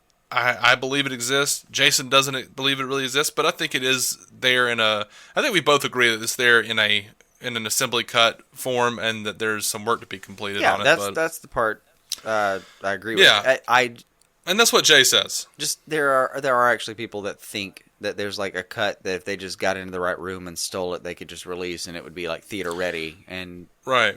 I mean, there are those people right now. Like it's gotten a little too enthusiastic in certain capacities. Mm-hmm. So no, I don't believe that exists. But I'm sure there was a cut of this film. Yeah. Mm-hmm. Yeah. But so anyway, we're not gonna see it. Not for a bit. Not yet. Not for a while. Not for a while. A damn bit. So anyway, and Henry Cavill's gone on and said like, well, I don't really see a point in it at this point. Let's just move forward. I get that, but, dude, we still want to see it. Yeah. Like, I know. It just still doesn't make any sense for him in mass. In the dollars. Superman 2 Donner cut. The Superman 2 Donner cut. We still wanted to see it. Yeah. Like, how long did that take 25 years. It was like 25 years. Yeah. I don't care. How about Blade Runner? How long was that? I think 25 years? Yeah, it's going to be a minute. Anyway, hopefully it won't be that long. Who knows? I'm not going to get hung up on it and keep on about it, though, every week. Like I said last week, but then the Wall Street Journal article dropped. Like a print article drop of something, yeah. Mm-hmm. I think our moratorium still exists, right, outside of that? I think so, yeah. Like, it's same old, dude. All right, good. Anyway, so that's going to do it for our movie news. Oh, God. I'm surprised it was even that short. Yeah. You can hit us up on Twitter at DC On Screen. We're on Facebook. We have a Facebook group at /DC On Screen Podcast on Facebook. And we're on Instagram. You can leave us a voicemail, 205-259-6331. Every episode for free at DCOnScreen.com. We are moving into the television news now. All right, well, on to TV here, and we've might as well just show you behind the curtain. We had to pause for a second. We both had a piss. I had an ice cream sandwich. For sure. Jason preheated his oven so he can cook as soon as he gets out of here. Yeah. It's going to be a long night, man. There's editing to happen. It's this one's a haul. Yep. All through some really exciting stuff, but this one's a haul. Yeah, so they put out a Titans trailer for the DC Universe. Yeah, they did. Oh, man. Like, I don't even know how to feel about it, honestly. Like, it's become like the favorite meme of the internet, Robin saying F Batman. Yeah. And it just like, it felt so over the top to me. Like, I've watched this trailer a bunch of times. I just don't know how to feel about it. It's weird that he's Robin and a cop. Like, I mean, we watch Flash all the time. It's very close to that. I know. And I know. I'm absolutely okay with what? It's only because I'm used to him being Nightwing and a cop. Oh, okay. All right. Gotcha. Well, he's going to get to Nightwing. Like, they told us that about the series. I know. Is we're getting there. I actually, the more and more I think about it, the more I love the Fuck Batman line, because it's like the first thing you'd think of. If you're just a casual viewer, which is not going to be the case, because like it is, you're going to pay, which they actually did release the rates, and we might as well mention it. It's like $7.99 a month, I think, or $75 a year. And right now, if you actually go pre-order, there's some kind of deal where you get like a month free or something, or 3 months free. You get 3 months free. Yeah. I don't know if that applies like in the proration for the payment, or I don't know how that applies. I haven't gotten to look into it yet. Mm-hmm. I'm hoping in a couple weeks when I can afford it that deal is still available. Whatever. Mm-hmm. So Same. Even if you're a DC Universe kind of subscribing person, like you literally sought out this universe, there might be some part of you that's just kind of wondering, are they going to do it? Are they going to bring in the Bat? So bringing that in, even in the trailer, for people who are just kind of wondering, I think it's a good call. And I think doing it in such an aggressive manner, it would be weird if the rest of the tone of the show wasn't just super aggressive. Like it's apparently it's going to be a very jarring show, and the more I think about it, the more I'm excited about it. I wasn't expecting anything that ballsy, and man, they went for it. I think for me, I was like, oh, look at me, I'm so edgy, please. Oh, I think I'm so edgy. I don't know. There's something about it that just bothered me. No, I mean, and I don't. This is a team where where one of the base members of this team is a girl trying not to be literally a demon. You know, it's the spawn of someone that I feel like Satan would have serious respect for is on this team, and we're not supposed to take this. Come on, man. Yeah, this is a good excuse to go deep with it. I don't know. I mean, I've read some stuff where they're saying like it was only edited in a way to make it look like Robin was killing. It looked pretty dark though. I mean, stepping on faces and necks and stuff. Well, the only part where it looks like he's really killing, because honestly, it looked more like Dub was killing than he was. Or Hawk. Yeah. Hawk. Sorry. Thanks. It looked a lot more like. I couldn't tell. I really couldn't tell. I watched it several times, and I can't tell what part he's stepping on. And I don't think he's necessarily killing somebody, but he might just be like permanently breaking his jaw or something. Yeah. Even then, that wouldn't be a permanent disfigurement. Probably you'd probably spend a lot of time sipping out of a straw and back to your daily routine. But worst case in that scenario, when I just watching it, I thought, well, that guy's never going to walk again or use his arms. It's basically a head. He's young. He'll walk again. Unfortunately, that does not matter. This is from Dark Knight Returns. Oh, yeah, that's right. Where the cop is like, you just crippled that man. He goes, he's young. He'll walk again. And I forgot that. But I do remember the first time I ever read that book, I thought, well, that's not how that works. It is if you're Batman and you know how to cripple somebody, not permanently. Yeah. That was actually how I justified it, too. It was like, yeah, he would probably know like where to hit him, so he's crippled for just a while. But he'll do some physical therapy. He'll be good. Yeah. Maybe make some better choices. Yeah. Anyway, I liked it, man. I like this trailer. I really did. Like the first time I watched it, I was super confused and thought, oh, do it. But I did. I got my wish. Like I wanted to know, like, hey, man, you've got your own streaming content. What are you going to do with it? Like, what's the tone you're willing to set? And they went way beyond the boundaries I thought they were willing to set. Mm-hmm. I don't know. I was impressed with apparently the yard we're playing in. Yeah, and Geoff Johns said he wanted to like push it towards like being a little more controversial, a little darker, like the old Wolfman and Perez books from the 80s. Mm-hmm. He's got his. And that's fine. Yeah, he's got it. Like Wolfman and Perez didn't do this, but okay. But I, like I said, I'm down for it. I'll see it. I'll watch it. Jay Oliva is pretty happy with it. He talks about like, oh yeah, I've worked on all three, the adult Titans, the middle range Teen Titans, and Teen Titans Go as well for the kids. I think it's cool to see all three. By the way, the Teen Titans Go to the movies shit still has 100% on Rotten Tomatoes. I don't even know what's going on there, but like. That one's another one where like I'm curious, but I feel deeply unqualified to watch it. But I probably would have a good time if I went and watched it. I'm not unqualified. I've seen enough of those trailers. I laugh my ass off. I'm down. Like, I don't get all the hate. I really don't. I'm sorry that the previous Teen Titans show didn't end to everyone's satisfaction. But this is what you have now. It's a different thing for a different audience. Yeah. But I'm a DC guy. And also, I like fart jokes, so it doesn't matter to me. I'm like, all right. Like, they have a lot of cool Easter eggs and funny jabs at different things. There's also fart jokes. I'm okay with that. It's going to be that, yeah. So anyway. It does kind of remind me of Futurama in some ways. I might need you to run that by me. Oh, yeah. Right. Yeah. Not now, just later. No, I can show It's you. fine. I can show you later. Anyway. It's fine. Okay. Now, Geoff Johns does say that he pitched to Dan DiDio the Superboy Lex Luthor thing, and they'll get to that on Titans eventually. He says there's a lot of other characters in it. Donna Troy, Jason Todd. It's the whole Titans universe. Mm-hmm. That is exciting. Mm-hmm. That's what makes me happy. Like, if Dick Grayson is dropping F-bombs, what is Jason Todd gonna do? I'm gonna go with bunch of headshots in the street, really bloody scene, okay. walk away, say they fucking deserved it. Right. I was gonna make a bad joke. Okay. Yeah. I'm just gonna move on. Again, please DM Dave about the terrible joke he was apparently planning to make. It's not that bad.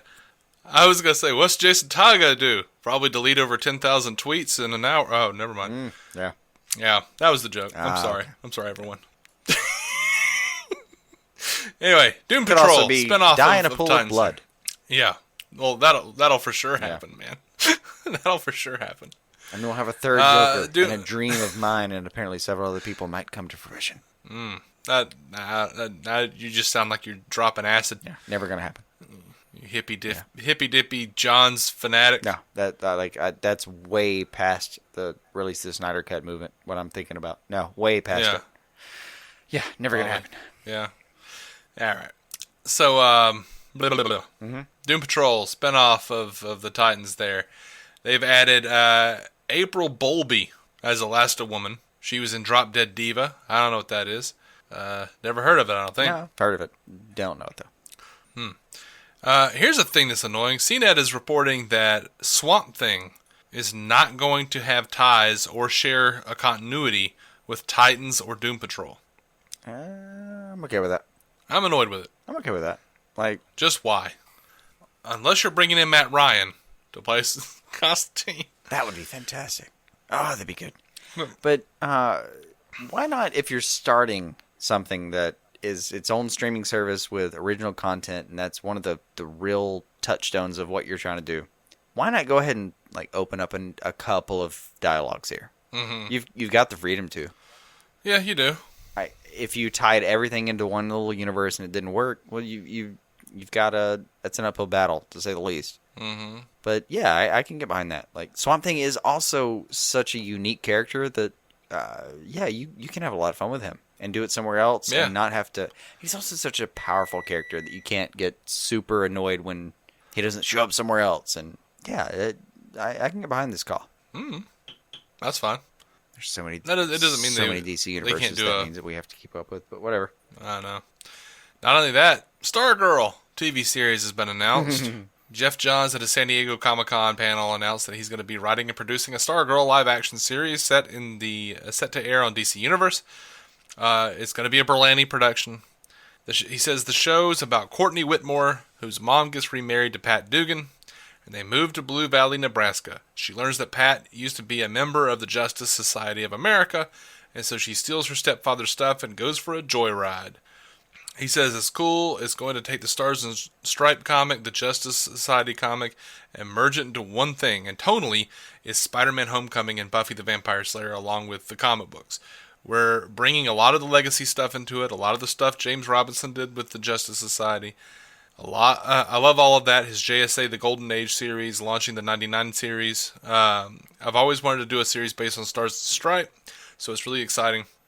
It's a story about a combined family, a young girl in school. It takes place in high school. I don't think we see a lot of superhero shows in high schools. I'm not sure there is another superhero show that takes place in high school. I love that, There's going to be good guys and bad guys. It's going to be a lot of fun. I mean, and he has said that the casting... where there is a Stargirl, but other than that... he may have been talking about currently, because we know Geoff Johns did write a little bit for Smallville, so I know he's aware of it. Yeah. He did say that they're starting casting this week, so... For the series lead and for the Justice Society of America. Yeah. By the way, Justice Society of America is really hard to say for me. Like, Justice Society! Justice Society! Just one of those phrases that just damn hates your tongue. Just hates it. Yep. My tongue gets lazy or something. Stand at the roof of your mouth too long Fall to the teeth too quickly.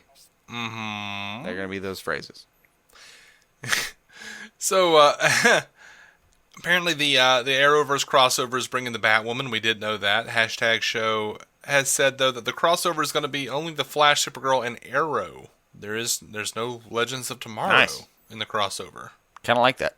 I do kind of like that. Just feels small. Yeah, Legends has so many supernatural plans. They They never know what to do with the Legends when they're in this crossover anyway. Like, they're always like the last little segment. You're like, oh yeah, where was Ray?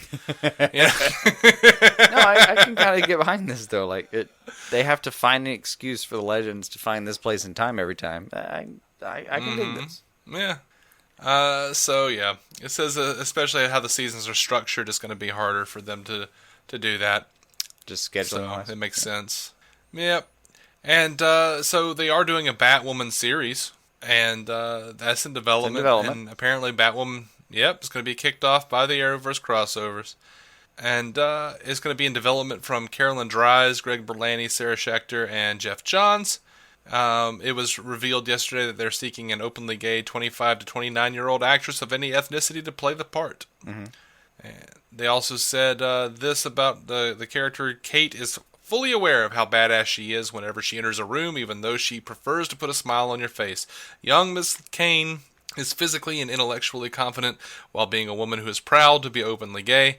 However, Kate still deals with her inner demons that go back to her history with her dad. Their relationship is quite complicated as she struggles to get praise from him. She once aspired to have a successful military career, but those dreams sadly came to an end as she was kicked out of West Point once she came out of the closet. But that didn't stop her from becoming the crime-fighting vigilante known as Batwoman. Striking fear into the criminals she fights, Kate is someone who must also fight the complications of living a double life, both as a citizen and hero of Gotham. While she has her shield up when fighting criminals, she lets herself be vulnerable when dating women. It's a weird way to phrase that. That is. All right. Isn't it? That last part is. Yeah. Like, why wouldn't you say vulnerable in her relationship? Well, whatever. Like, she's whatever, just guys. Suddenly going to be... It almost sounds like she's going to be, like, on a Tinder date and be like, oh, by the way, I'm Batwoman. Oh, God, I shouldn't have said that. I do that every time. I have to... I need you to finish that drink. There's a roofie in it. I just here you go, and just tips the glass to her lips. Yeah, she's drops her off in some resplendent dress with $100,000. I don't know, man. Like, why do you roofie them? Well, I tell them my secret. Well, I used to just flash the flashlight in their face because I thought like the Men in Black thing was going to work, and then it didn't work. It did not work. Several tries did not work. Very disappointing. Never trust Will Smith again. You need to forget me now.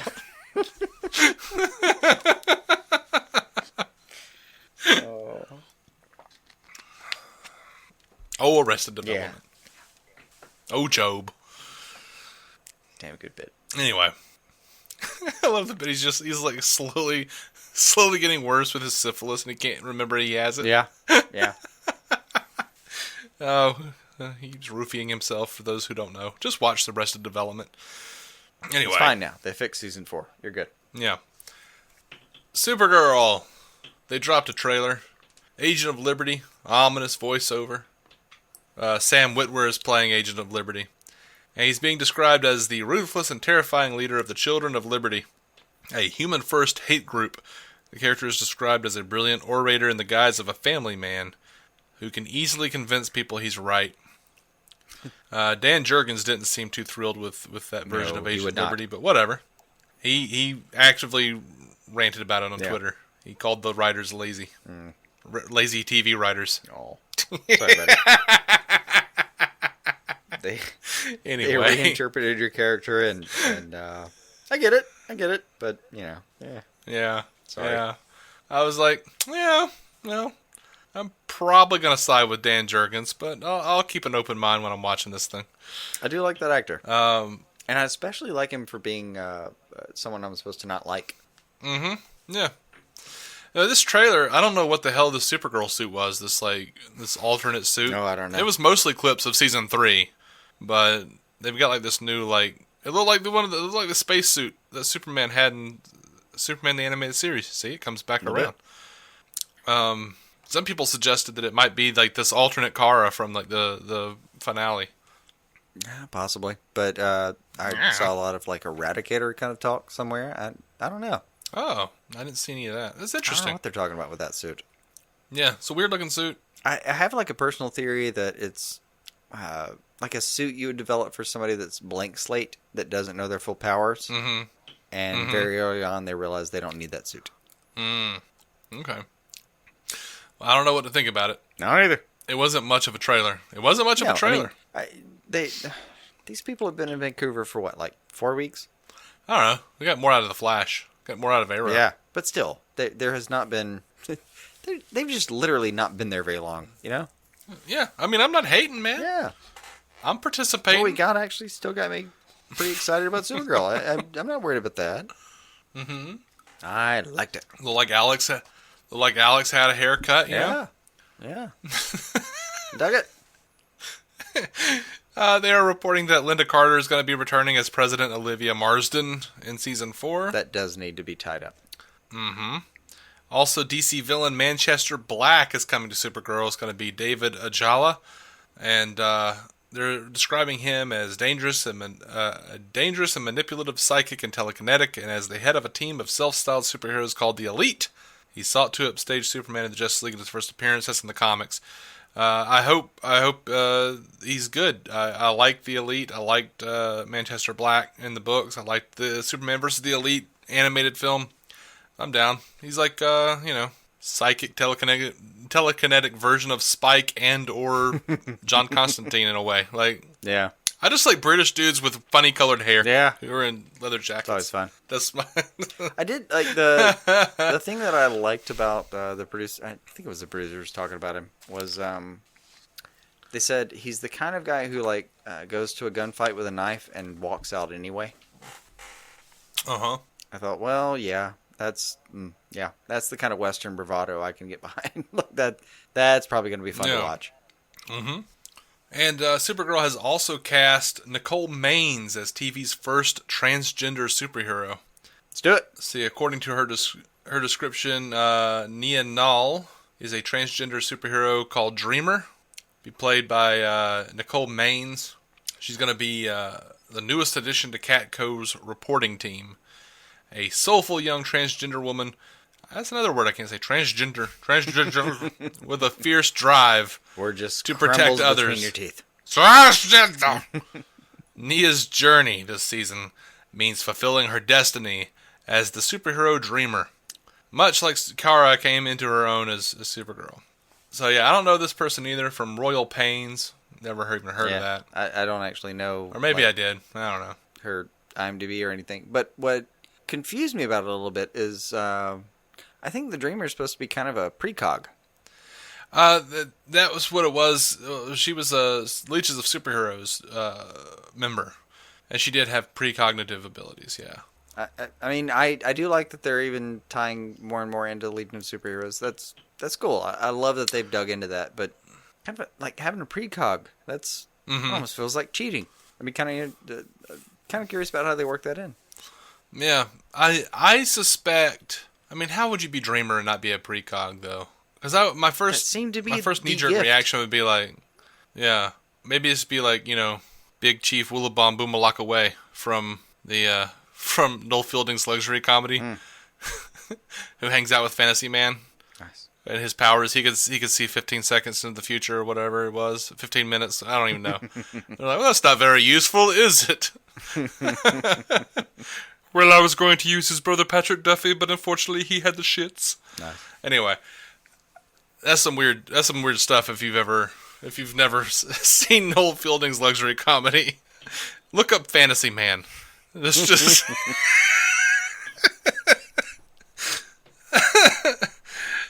I can't recommend it, but look it up if you ever just want to feel something weird. If you choose.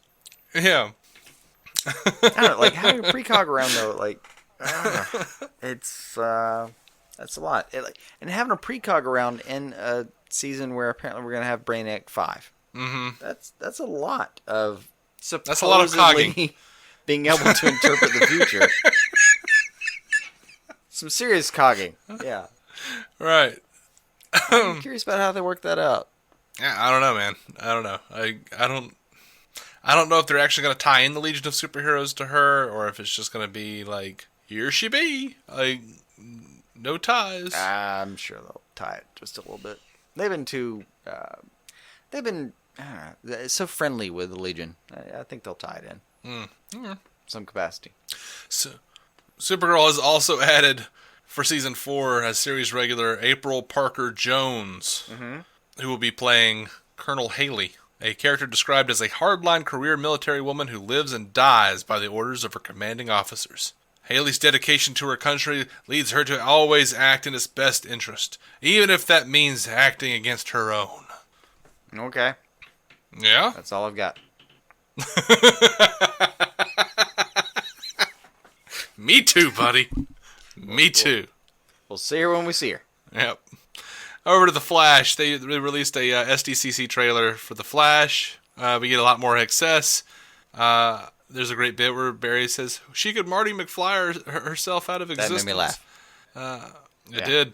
It made me laugh. It was nice to see Wally around, you know. I've been hearing that he's not going to be around so much, but he was sure around a lot in this trailer. Around. Here and there. Oh, and dude, she had the flash ring. Yes. She gave Barry the flash ring. She gave Barry the flash ring. The flash ring. And they've confirmed that Chris Klein, dude from American Pie and Election, like, I haven't seen this dude in forever. He's going to be Dude Cicada. From things you wouldn't think you'd care about because they were comedy. Yeah. I mean, well, he was in Oz, and that wasn't a comedy. No. Yeah. But yeah, man, he's gonna be Cicada. In the trailer they show him with Cicada's like lightning bolt dagger. Yeah. That the character in the comics used. So they're describing him as a grizzled blue collar everyman whose family has been torn apart by metahumans. Cicada now seeks to exterminate the epidemic, one metahuman at a time. I'm alright with that. Whatever. And apparently there's some background where like he thinks if he takes like if he somehow sacrifices enough of the Flash's like the people he's actually saved, it'll somehow bring back his family. It's absurd and might be kind of wonderful. I'm not sure. Well, I'm not sure they were doing that I'm not sure they're doing that on the show. That was a thing that like the comic book version looks a lot different than what we're getting here, but the comic book version was like a preacher, and he ran around killing people who were saved by the Flash with this lightning bolt dagger, and like he was actually trying to like channel something and like bring back his family somehow. I don't know that they're doing that with this character. I don't know if they're going to go into the like theological aspect of it, but I think they might go into some version of if he kills enough of the people he's saved, maybe he gets to bring back his own family. Like there is definitely going to be a deleterious version of him just taking away some of the progress Flash has made. I think that's going to be at least. I'll tell you the truth. I don't think Cicada is the big bad of season 5. I can get behind that. I think he's going to be like a means to an end for a bigger villain, like sort of like what they did with the Savitar story. Like I can't remember even his name. That character now. It's not registering. I can't think of it. Whoever that dude was in the cloak who was actually Julian. Oh. Why can't I remember his name? I don't know. Anyway, moving on. The showrunners have teased now as SDCC that Gorilla Grodd and King Shark may have a big team up in season 5. He says we're going to really try to get King Shark and Grodd teaming up, probably in the second half. That might be fantastic. fun. All of their special effects have looked amazing. I would love to see that. He also said, Helbing also said that it's not just one mistake that Nora has made. He says there's a bunch of big mistakes and they're coming. It's not just one. This was interesting and made me think about where the show was going. Helbing explained that the show's 5th season is going to be all about the concept of legacy, including the idea of a younger version of the Rogues. We will be doing a younger version of the Rogues, and that the season would not be without deaths and other challenges. He says there will be a lot of deaths this season. I think everybody's thinking about what it means after they leave. All right. That gave me chills, dude. I was like, better not be Joe. Oh, that's the main one. Better not be Joe. Yeah. That's the main one. Huh? Don't you kill my Joe. He's about to have a baby, damn Don't it. you kill my Joe. Yes, I think that would make fantastic television. If you did, that's not the point. Don't you do it. Mm-hmm. Don't you do it. So, episode 8 of this season of The Flash is going to be the 100th episode. And it'll be the show's mid-season finale. Tom Cavanaugh's directing it. Why not? Also, Danielle Panabaker says she will be directing a Flash this year. I don't really care about the villain so far, but I'm pretty excited about the Flash this year. I do really like that they're getting to direct stuff. Mm-hmm. Absolutely. But that also worries me, because that also means they might leave. Nah. Like, they're like, wait, what do you mean there's a lot of people dying off this year, Todd? What do you mean? Like, and I'm thinking, like, who could they possibly mean? Oh, Caitlin wants to direct. She hasn't had they could just knock her out, man. Nah. They're not just going to take her out of her one director's credit. Like, surely that's not the, Oh, no, man. I know you're going to kill me, but please give me this one credit. It's possible. Yeah, or like, I want to direct now. I would like to direct more and not be on the show. I don't know, man. And I'm looking directly at Tom Cavanaugh. I'm like, you bastard. This is the second or third time you've directed now. Maybe. You're going to leave us, aren't you? You're going to leave us, aren't you? Doing what he does. I don't know. All right, over to Arrow. That Arrow Season 7 trailer, dude. Like, Ollie looking badass in prison. Knocked that dude's head right through that wall. The dude in the shower. Yeah. That's not going to work out for him. Yeah. Loving the goatee.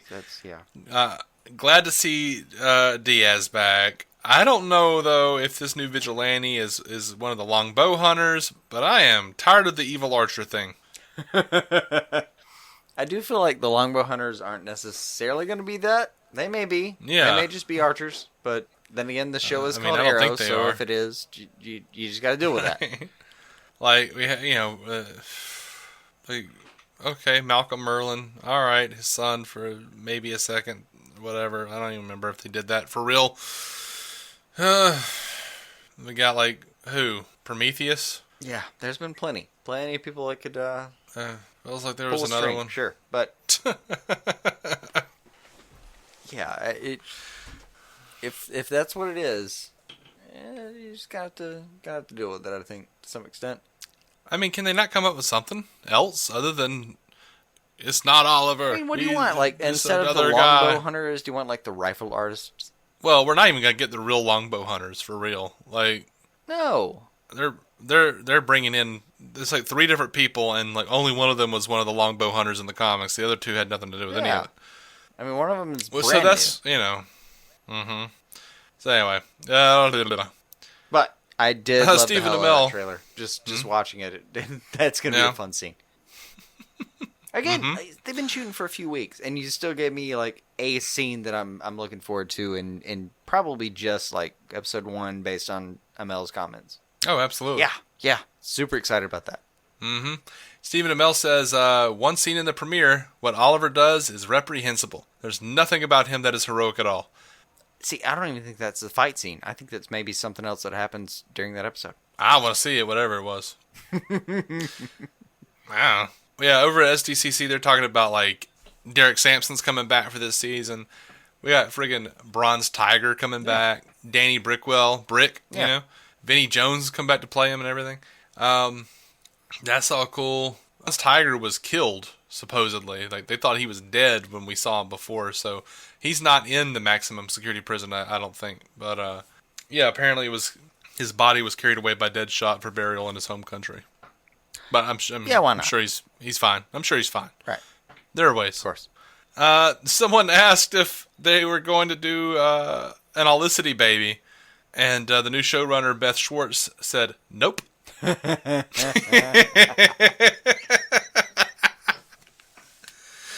All right, so I'm going to get into these longbow hunters real quick. They did reveal that it was going to be Red Dart, Kodiak, and the Silencer, and like I said, only one of them is commonly associated with the longbow hunter team. Red Dart, who will be played by Holly Alyssa, first appeared as a member of the team in Green Arrow. Volume 5, Issue 31, episode in 2014. Character's name is real name is unknown. She's known for her use of trick darts, and she was a part of the Longbow Hunters. Kodiak, played by Michael Johnson, was the leader of Shield Clan, one of the 8 clans of the Outsiders. Mm-hmm. And in the comics, she had something called the Shield Totem, which granted its owner immortality and true enlightenment. And then the Silence, played by Miranda Edwards. In the comics, the Silencer, aka Honor Ghost, was Talia al Ghul's most trusted assassin. The association may be a hint that Diaz could have ties with Talia on Arrow. And provide an opening for the return of Colton Haynes' Roy Harper, which Colton Haynes just said, I got a call from Greg Berlanti, and they said, hey, I was shooting American Horror Story at the time, and he said, if you want to come back, you're welcome to come back. We have a great idea, and it's the craziest idea. Roy Harper's coming back in a way that no one is going to understand. It's amazing, and I was like, I can't wait to be around my friends and my family, and so I, of course, jumped at that opportunity. He says, you guys have no idea what's happening with Roy Harper. It's a crazy storyline, I can say. It's crazy. It's nothing like he's been before. It's going to shock so many people. I'm shocked right now. It's going to shock a lot of people. Roy's not the same person. I can't say much, but we're returning back to our roots on the show. Not the characters, but the show. We're going back to how we were a couple of seasons ago, but it's going to be just so good. Beth Schwartz, our new showrunner, she's a dream. She's changing everything, and she's making everything the way I think the show was at the beginning. What do you make of that? I have no idea what to make of that. I really don't. I sure as hell don't know what to make of that. Like he says, everything's going to be different, except it's going to be what we did a couple of years ago. But not the characters, just the show. But not the characters, yeah. Like, I don't know. I have no fucking idea what to make of that. Right? It does make me think that they have, like, he has access to some pages, obviously he would, that will lose mind a little bit. And that's captivating. I'm happy about that. I do feel like there's a chance in like 3 months we're like, oh yeah, I know what he's talking about now. I get it. But hey, could be super fun. Last piece of Arrow news, though. Amel says that he thinks Oliver's going to be in jail a lot longer than people think or expect. Mm-hmm. Wouldn't it be great if he was just in jail the entire season? No, it would not. But it would make me laugh really hard in retrospect. Like every week I'd be frustrated, and then at the end of the year I'd be like, okay, that was solid. I get it. Mm-hmm. Or what the hell? Yeah, possibly. All right, we're gonna move over to the Legends of Tomorrow. They dropped a trailer for the season. What did you think, man? Rising I'll Darkness. just let you have the floor for this one. Yeah, I watched that trailer a couple of times. By the way, favorite thing in that trailer was Mick saying whatever it was, like when he was like 4 years of the same old crap. But the darkness is rising. Remember, he's standing there with Sarah. So I suspect, they're doing this in the trailer and they're making it like, oh man, it's probably going to be like, them bringing back somebody's messed with magic and blah blah blah, and now certain things are getting out. If you listen to the cut of that, it's a little weird. I think he's making a dick joke when he says the darkness is rising. The rising darkness from the Constantine. I think that's meant for us to make us think a certain thing. But when we watch the show, it's going to be some stupid, cheesy joke about how he's horny. I'm going to laugh my ass off and then cry a little bit if you're right. Like, I'm going to laugh, and then those laugh tears are going to turn to real tears, Mm-hmm. Oh, there's plenty of real tears in this Legends news. There's no way. I don't think we're going to get necessarily, not even necessarily. Like, I don't think at all we're going to get everything we were promised as Constantine kind of built its first half of a season that never came to fruition. But like, I don't know if we're going to get to see the Angel. That would be huge. But yeah. Like I even approaching it and talking about it in his terms, they told us they wanted to approach the magical. They brought on John Constantine, and then they made it a point to kind of like pimp him in the trailer for it. We're going to get a lot of his story, I think. It's not going to be enough. I feel like we're going to be frustrated because there's going to be a lot of things they left undone. But if if we just think about like, hey, we got some of this done, we might be pretty satisfied. Look, all they need to do is bring on the Angel. The Angel makes some, statement about like, you ran all these other people off from your show. What makes these people different? John's got to say something about how, Angel dude is a traitor. I'm good. Say the little girl at the end of the show. They could do it. Say the little girl at the end of the season. Yeah, I'm good. They're fantastic. I even love that they're leaving them kind of out of the crossover, because that it does develop. Like this season, I'm hoping it's what it sounds like. It sounds like they're gonna do basically like a tour of magic this year, and they've brought on like someone that I've been dying to see again. Yeah. I hope it's what I'm hoping for. If that's too much to ask. Yeah, well, so during Comic-Con, the EPs say there are no plans to introduce Booster Gold. Confirmed that I'm not blaming them exactly. Mm-hmm. But Berlanti's universe in general, fuck you. They have confirmed that Bebo is going to return. Of course. I did finally start to like him in the last instantiation, so that's fine. We are not going to see, we should not expect to see Snart or Firestorm in Season 4. Yeah, that's fine. Macy Richardson Sellers is going to be an entirely new role in Season 4. She will return as a new character named Charlie, who is British, described as a rebel without a cause, ties to the mysterious portal of magic that the Legends opened. They're unsure if she's friend or foe. I don't understand what they're doing here. Yeah, that was very confusing. They've added Ramona Young as a series regular, who is going to be playing this Alaska U character we talked about a few weeks ago. Tom Wilson from Back to the Future, Biff Tannen, is going to be in Legends of Tomorrow, playing Nate Haywood's father. Yeah, why not? How can we please just have him call Nate a butthead? Yes, please. Please. He has to call somebody a butthead. Yes, please. Think, McFly, think! And they said that Rip Hunter isn't coming back for this season. Yeah, I like that though. I think that does so mean like something, I feel like their SDCC was just like, hey guys, time to stomp on your hopes. No, not at all. But you got Constantine, but Bebo is coming back, and all these other things aren't. No. A lot of people like Bebo, and we even liked Bebo. Like by the time they were done with it, that's strong. That's a bold version of that truth. Yeah, I know, but it's a version of that truth. Maybe you liked it. Us. I'm still saying that was real dumb. Yeah, kind of worked. Right, anyway, so kind of. Over on Black Lightning, they've promoted Jordan Calloway, Painkiller, Khalil Payne, on to series regular, and so that's going on. They did have a trailer for Black Lightning, but it was just like a trailer one recap, wholly and completely. Yeah, no, they haven't started filming anything. It's just not a thing yet. Yeah, and in case you didn't know, Freedom Fighters: The Ray Season 2 is now on CW Seed. I haven't watched it yet. It's going to be, I might actually just wait until the Blu-ray just to watch the full thing, because we know they're going to add 15-20 minutes before we, Apparently. You know what I mean? Like, I don't want to, let's just wait for that and then do a review of it then. Yeah, apparently. It's very frustrating to watch these things. Yes, it is. Yes, it is. Over Krypton. Krypton Season 2 to feature Lobo.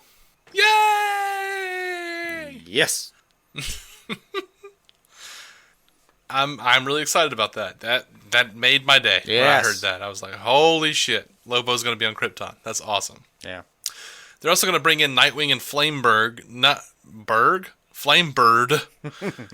the Dick Grayson Nightwing. This is like these are the Kryptonian gods who, much like the Hawks, reincarnate throughout history, destined to find each other and be betrayed by a friend in each lifetime.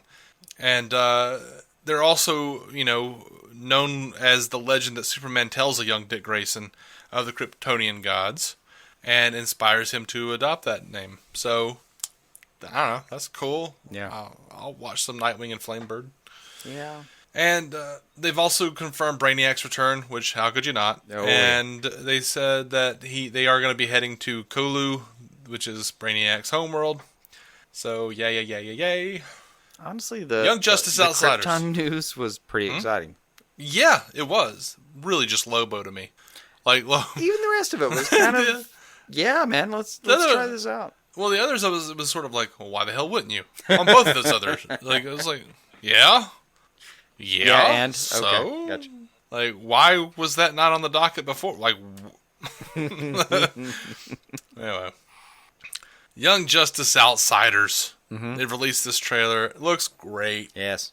I got all weepy again over Wally. Yes. Like, I forgot about that part. I was like, yeah, we know. And then, he said he runs to the funnel with the other flashes. I went, oh, yeah.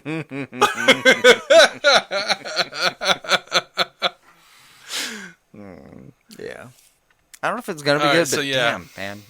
It's really nice to see it again. Oh, I think it's going to be good. And says this time the team faces its greatest challenge yet as it takes on metahuman trafficking and the terrifying threat it creates for a society caught in the crossfire of a genetic arms race spanning the globe and the galaxy. Thing looked cool. It looked really cool. I was excited to see any damn thing about it. Yeah. I'm on board all the way. It's on DC Universe though. I'll get it eventually. Yeah. All right, so we had Lucifer explained to how things might change on Netflix. Old Tom Ellis explained how Lucifer might change. He says, I'm excited about the fact that we are 10 episodes now as opposed to 22, which means that we can get right down to the storytelling, and every episode will count. From my point of view as an actor, I love that's that he's great. also admitting that some didn't. Many did not count, yes. He says, he does say one of the things that we have to be careful about as well is the reason the show was so popular was because of the way it was. We don't want to mess around too much with that. Dude, it is not popular because of the procedural aspect. Please. No. Yeah, no. Okay. I think he's got his head around this. Yeah, I'm going to listen to him. Yeah. He also talks about the limitations of the show and how they're a little happier to be on streaming. He says, obviously, there are certain different boundaries that we can play with now. I think Joe Henderson, our showrunner, has been very adamant that he wants to have my bum on screen for 3 seasons, and now we can finally do that. Of course. Yeah. Obviously. I've heard that over and over again. Why is Joe Henderson so determined to get Lucifer's ass on screen? I mean, it's just a couple of lumps of meat with a crack. It's the natural evolution of the show. From season 1 where they just teased it. So, you have to now, right? You're obligated. Right. I'm telling you now, we're going to see Tom Ellis's ass. Oh, I'm sure. I just, I Full don't get backle. the fascination with asses. I don't really get the ass fascination too much. That comes down to person to person. I don't know. Some people want to see the shit out of Tom Ellis's ass. I don't want to see the shit come out of Tom Ellis's ass. I said the shit That's out disgusting. of it. That's slightly different. And then you got to be careful. You got to shade it properly, or else you'll see the one ball hanging lower than the other from the back. It's weird. You gotta have it. It's a concerted effort, but in the right circumstances, apparently this is a thing people want to see. So okay, go forth and God bless. Go with God. Yeah. Bye con Dios. Muchacho? I don't know. Anyway, Batman. They have released, or they have announced, I should say, that Batman Hush is going to be an animated movie. Oh, yeah. This is based on the Jeff Loeb, Jim Lee book. I don't know how they're going to... I know it's going to be, super not detailed, the animation. Yeah. I would almost rather it be like a motion comic, because I just don't want to lose anything that Jim Lee did. But anyway, the film is going to have a bunch of Batman villains, Poison Ivy, Ra's al Ghul, the Joker, and centered around mystery villain Hush. And it was a great story. Yeah. No, I'm excited to see this come I don't know what this is going to come out to be, but damn, I'm excited about it. Yeah. Oh, it sounds good. They're apparently also doing a Wonder Woman Bloodlines movie, and they haven't said a whole lot about it. It's like a little extra. It's like a bonus movie they're saying, because they usually put out 3 a year. It's going to be 4 this year, because it's going to be Hush. It's going to be Reign of the Supermen, which I feel like is just like the follow-up to the Death of Superman story. Yeah, for sure. And then they're also doing this Wonder Woman Bloodlines. They're not saying if it's a sequel to the Kerry Russell Wonder Woman that came out back in 2009. Right. It is the first time Wonder Woman has gotten a solo animated film since that time. Mm-hmm. They're not really saying much about it. But there's also Justice League versus the Fatal Five, which, again, the Fatal Five were from weren't they from the Legion of Superheroes? And they were Tharok, a small-time crook turned super genius, thanks to cybernetic implants installed after a robbery job literally blows up his face.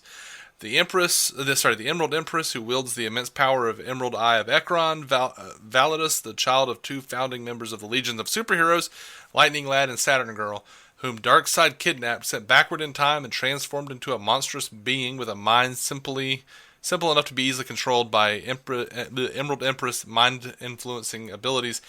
Mano, who has an antimatter touch, is considered one of the greatest murderers in the galaxy. Mm-hmm. The Persuader, who wields an atomic axe capable of cutting through anything. So that's what we're dealing with Justice League versus the Fatal Five. Those are the Fatal Five, as it were. I mean, as one does. Sure. Just daily stuff. Mm-hmm. And the more exciting thing to me is the Batman. I something similar myself. Mm-hmm. Obviously. Right. Batman the Animated Series is coming to Blu-ray. And I'm excited about that. Yeah. They're doing a special edition Funko Pop minifigures box set. The minifigure is going to be Batman, Harley Quinn, and the Joker. It's all 109 episodes of the series. Mm-hmm. It's going to have a ton of variety. A wide variety, a ton of bonus features, mini documentaries. It also comes with Batman: The Mask of the Phantasm, Batman, Mr. Freeze, Sub-Zero. It is currently available for pre-order. You can go get this thing. It is $112.99, and I'm probably not buying this right now.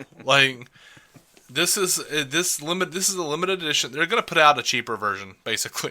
This collector's Blu-ray box set is going to be 30,000 copies of it. It's 30,000 units. I don't even know if it's still around. More than 2,000 copies were pre-ordered within the first 24 hours of availability on Amazon, so there's no telling if it's even around now. Yeah. But a lot of these. I'm not going into all of the special features because a lot of them I think were on the DVD sets. I think. Mm-hmm. But yeah, it hit stands on October 16th, 2018. So I'm probably going to wait for a cheaper version of this thing. Right. Honestly, I've already got Mask of the Phantasm on Blu-ray anyway. I mean, that's a good start. Mm-hmm. Anywho, that's it. We're done. Wait, oh, okay. Are you sure? That's all the news. That's everything I've got. For sure. Hey, I'll have to wait if there's more. Got it. I'm sure there's more. Oh, they'll come. It'll come. It'll be next week. Oh, thank you. Thank you so much for listening. It was. Guys, we love you. Thank you for sticking with us. And, come hang out with us. Hit us up on Twitter, DC On Screen. Facebook, DC On Screen. Facebook group, DC On Screen Podcast. Follow us on Instagram at DC On Screen. Email us at dconscreen@gmail.com. Leave us a voicemail, 205-259-6331. And if we're not talking for over 2 hours next week, we will play that voicemail. And we will do a little fan feedback. Yeah. You got anything else, man? Oh, for God's sake, no. This was... All right, guys. This was a lot. Until next week, keep some DC on your screen and stay sweaty.